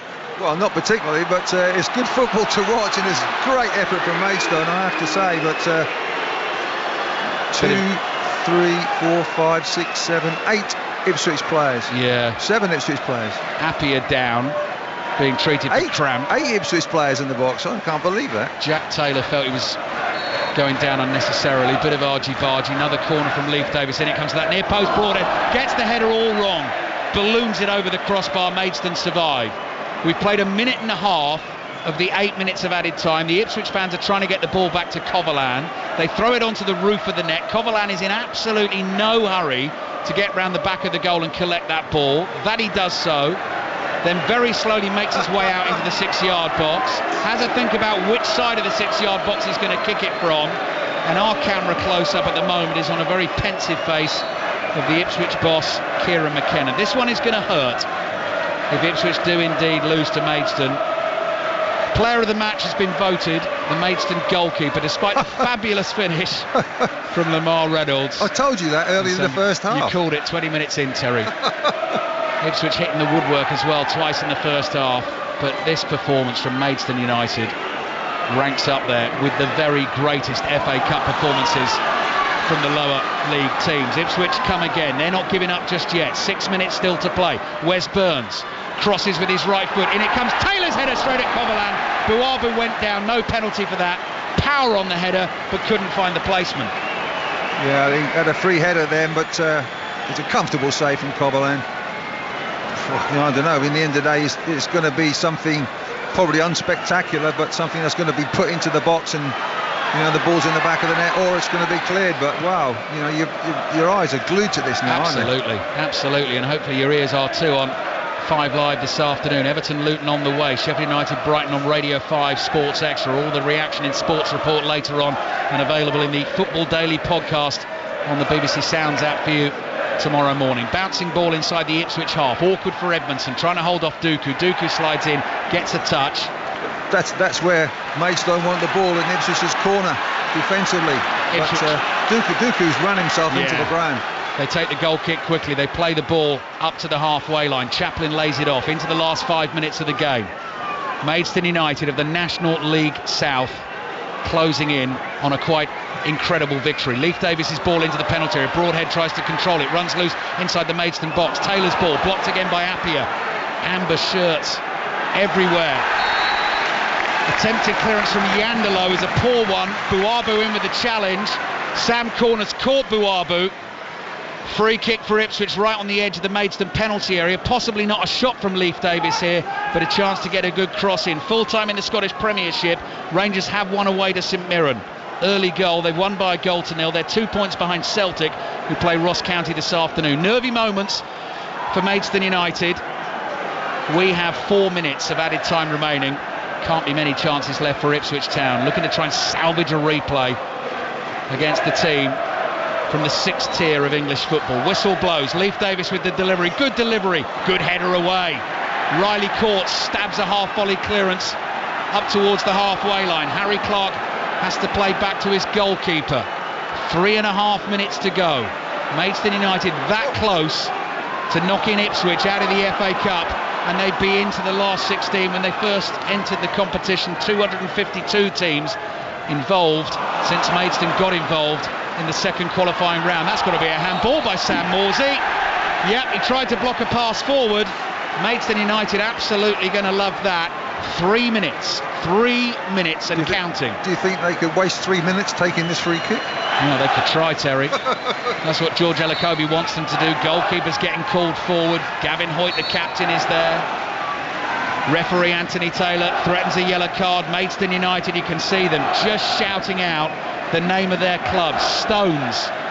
Stones they're known as. I was hearing those chants on Tuesday night against Braintree. I'm sure in their wildest dreams they didn't think going into 8 minutes of added time they'd be leading Ipswich Town by 2-1 in the FA Cup 4th round, but they are. They've lost the ball inside the Ipswich half. 2.5 minutes to play. Just got to keep Ipswich away from their goal. Ipswich desperate now. Edmondson charging forward from his own half. Players ahead of him on the left. Broadhead takes it, plays it back to Edmondson. He sees the opportunity to hit the long diagonal to Wes Burns on the right. The ball bounces in the Suffolk sunshine. Burns brings it down. Cipriano's in front of him. Burns going to take him on. Cipriano does so well to hold him up and make the challenge and only concede the throw. He's been one of the stars, Cipriano, amongst many. Fowler for me at the back. The centre half has done exceedingly well. 2 minutes to play. Maidstone United leading Ipswich at Portman Road. Chaplin's cross comes into the penalty area. Flicked header, heading for the corner. Coverland's there, as he has been all afternoon. Falls on the ball and clutches it to his chest like a precious gem. Something he never wants to let go of. 90 seconds to go. Yeah, it's going to take something special to beat Coverland. It was from Sarmiento for the equaliser, but wow, it's just they've just got to get that ball back as quick as they can and get up that pitch. This is what the FA Cup is all about. The chance for the Maidstone United fans ahead of the game to dream of the nigh on impossible, not impossible obviously, but the highly improbable, and it could be about to pass. A minute to go as Ipswich come forward again. Tired Maidstone legs tracking back to defend their goal in the last minute, the very last minute of this game, the 98th minute. Morsey chest down for Ipswich, plays it back to Edmondson, 40 yards from goal. Across it comes to Harry Clark. Harry Clark finds Wes Burns on the right. 40 seconds to play. Burns takes on Cipriano, beats him, gets the cross in, heads to the far post. Taylor's header looping and saved again by Coverland on the goal line. And another massive roar comes thundering out of the cobbled stand from the Maidstone United fans. They are nearly there. The finish line is in sight. They're baying for the final whistle. 2 Maidstone defenders down. George Elokobi trying to get them up because he knows how close they are. Come on, he's saying, and I can see the BBC cameras are honing in on the manager, the former Wolves defender, about to take Maidstone United into the 5th round of the FA Cup, the last 16 of this great competition, just waiting for the full-time whistle. It's all over. Maidstone United's players go racing towards their fans, ripping the amber shirts off. They have done the practically impossible this afternoon. 98 places below Ipswich Town in the football ladder. An Ipswich Town team flying this season, and they've beaten them by 2 goals to 1 to make it through to the last 16 of the FA Cup. The kind of result you only very, very rarely see in this competition, and the Maidstone United players and fans just cannot believe they have pulled it off. They've been brilliant at Portman Road this afternoon. But here is the goal scorers, Lamar Reynolds and Sam Corn. But to a man, the starting 11 and the substitutes have achieved something quite incredible here. They've beaten Ipswich Town by 2 goals to 1. Terry Butcher. Well, there's not much. I'm speechless really, because at the end of the day, you have to say that what Maidstone did that Ipswich didn't do was take their chances, and you know, they've only got themselves to blame, Ipswich, because they play pretty well in terms of possession, creating chances, but just not taking them. And in Kovalan in goal, he was an inspirational figure. Whenever the ball got through, whenever they did have chances, Ipswich, Kovalan was there. But a wholehearted, unbelievable team effort from Maidstone. Well organised, fought to the death, supported each other. Incredible. Now, you say about seeing this once in a lifetime. I've seen this 3 times with Ipswich. I've seen Lincoln, I've seen Barrow, and now I've seen Maidstone. I don't think I'm going to come to any more FA Cup matches with Ipswich. But Terry, in terms of those Ipswich teams that were beaten, this Ipswich team, the way they're playing this season, this is why I would rank it as one of the great upsets. Because there's 4 divisions between them, but because Ipswich are pushing for the Premier League. No one gave Maidstone United a chance this afternoon. And the scenes that will be witnessed now across the nation on BBC One, and we are witness to them here. I can see the Maidstone players genuinely, they're like cartoon characters with heads in hands, shocked looks on their faces, dancing around in front of those Maidstone United fans. The Ipswich players trudging off the pitch now, applauding the home fans. Some of the Ipswich fans around us, I can see actually with rueful grins on their faces. They will not begrudge Maidstone United their moment. They want promotion to the Premier League this season. But goodness me, George Ellacobi in the car park at the start of the day was saying to the Maidstone United fans, drink it in, soak up every moment, dream it and live it, and we will give it our best shot. They've done more than that. They have knocked Ipswich out of the FA Cup, and Maidstone United from National League South are in the 5th round draw. They're into the last 16 of the FA Cup. They've beaten Ipswich by 2 goals to 1. Mark Chapman. I'm just watching the Maidstone fans as they laud their players in front of them. There's a mixture of joy, shock, disbelief. They're turning to each other and hugging. I also thought, Ali, George Ellacobi at the end would have been very easy for him to go running off to celebrate in front of those Maidstone fans, and he waited and he shook the hand of Kieran McKenna and he shook the hand of the Ipswich bench and the Ipswich coaching staff as well.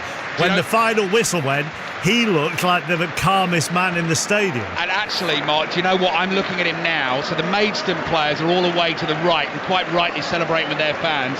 The manager, George Ellacobi, is going around every side of the ground, and at the moment he is applauding the Ipswich fans and thanking the Ipswich fans for the atmosphere they've created this afternoon.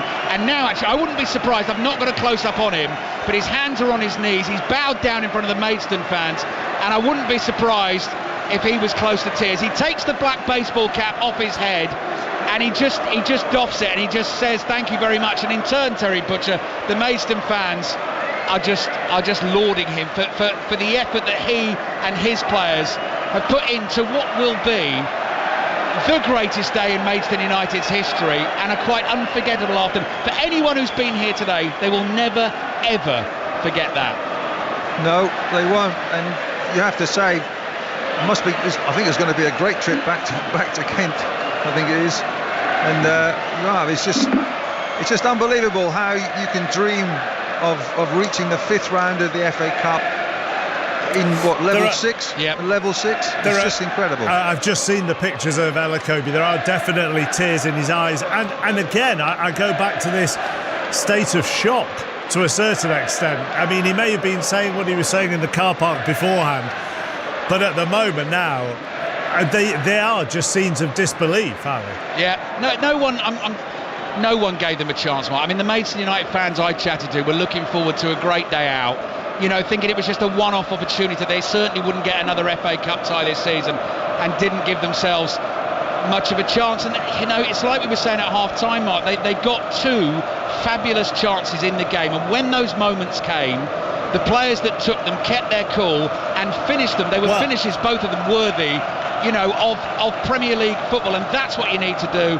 Coverland, the goalkeeper, man of the match. Yes, you know, Ipswich hit the woodwork a couple of times. Now they're giving it the big woo build-up and celebrating with their fans. They were brilliant, Mark. Absolutely brilliant. I mean, you say you're right. You know, 2 fantastic chances, Terry, but they weren't. Neither of them were tap-ins from 3 yards with the goal at their mercy. They were 2 sensational finishes. Well, they were. Even the first one was just sublime, and the chip over Walton was exquisite. And then the second one, Corn getting into the box, and great touches. The thing about the goals were they were incredible first touches from both players to secure the chance and secure the opportunity. But the finish, the left foot finish from Corn on Christian Walton was just unbelievable. Mark, I mean, you're talking Premier League quality here. I went to watch them on Tuesday night, Terry, and it was pretty much that team, because that's all George Elokobi has to pick in terms of first team regulars. And when I came away from the game, Mark, I thought, how are they going to score? They didn't look like they were going to score against Braintree Town. They did get a goal from a set piece. I thought, how are they going to score? And then they've scored 2 goals like they've scored, like that today. I mean, they've scored good goals by playing some good football. Yeah. Exactly, Terry. And executing the passes and executing the touch. The first touch on both goals is absolutely brilliant. They've got a Brazilian goalkeeper of Maidstone, Lucas Covalan, who won man of the match. He's been at Chesterfield and Port Vale and Torquay and Whitehawk as well, another side at the time in National League South.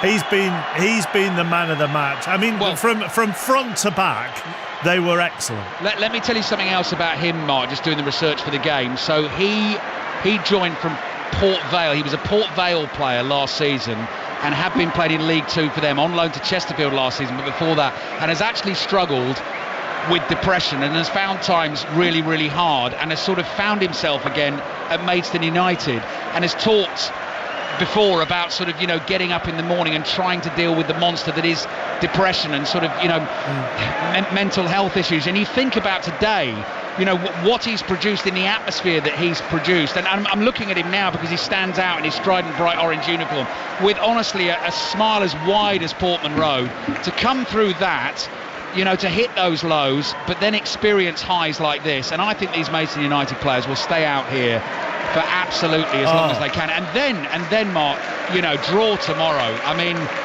goodness me, if they could get a really big one, they deserve the biggest and the best of draws, don't they, in the 5th round? They absolutely do. I mean, I've just watched George Elokobi again there, the camera's on him, hitting it, and when I say hitting, I mean properly thumping his chest over his heart and shouting at the Maidstone fans, believe. That is what he is saying to them. And Terry Butcher, if you are a Maidstone player now, some of whom are in tears, if you are George Elokobi, I know there'll be media interviews to do and all of that, but you don't leave this pitch for as long as possible, and those fans are not going to be leaving those stands for as long as possible. You drink this in. Of course you do. I would be out there for hours, to be honest. But you know, it's the best moment possibly of virtually all the team of their professional career. It's just an incredible achievement. And and the thing is, these players will have relatives in the crowd, they'll have the family there, they'll have the friends there. They don't want to come off this pitch. You don't want to lose that feeling. It's just one of the nicest feelings in the world when you're a player and as a coach and as a manager and everybody associated with Maidstone FC. It's just sensational. It really is. I'm going to jump in because George Cummins is milling around near the pitch, and I think he's got a Maidstone player with him. Have you, George?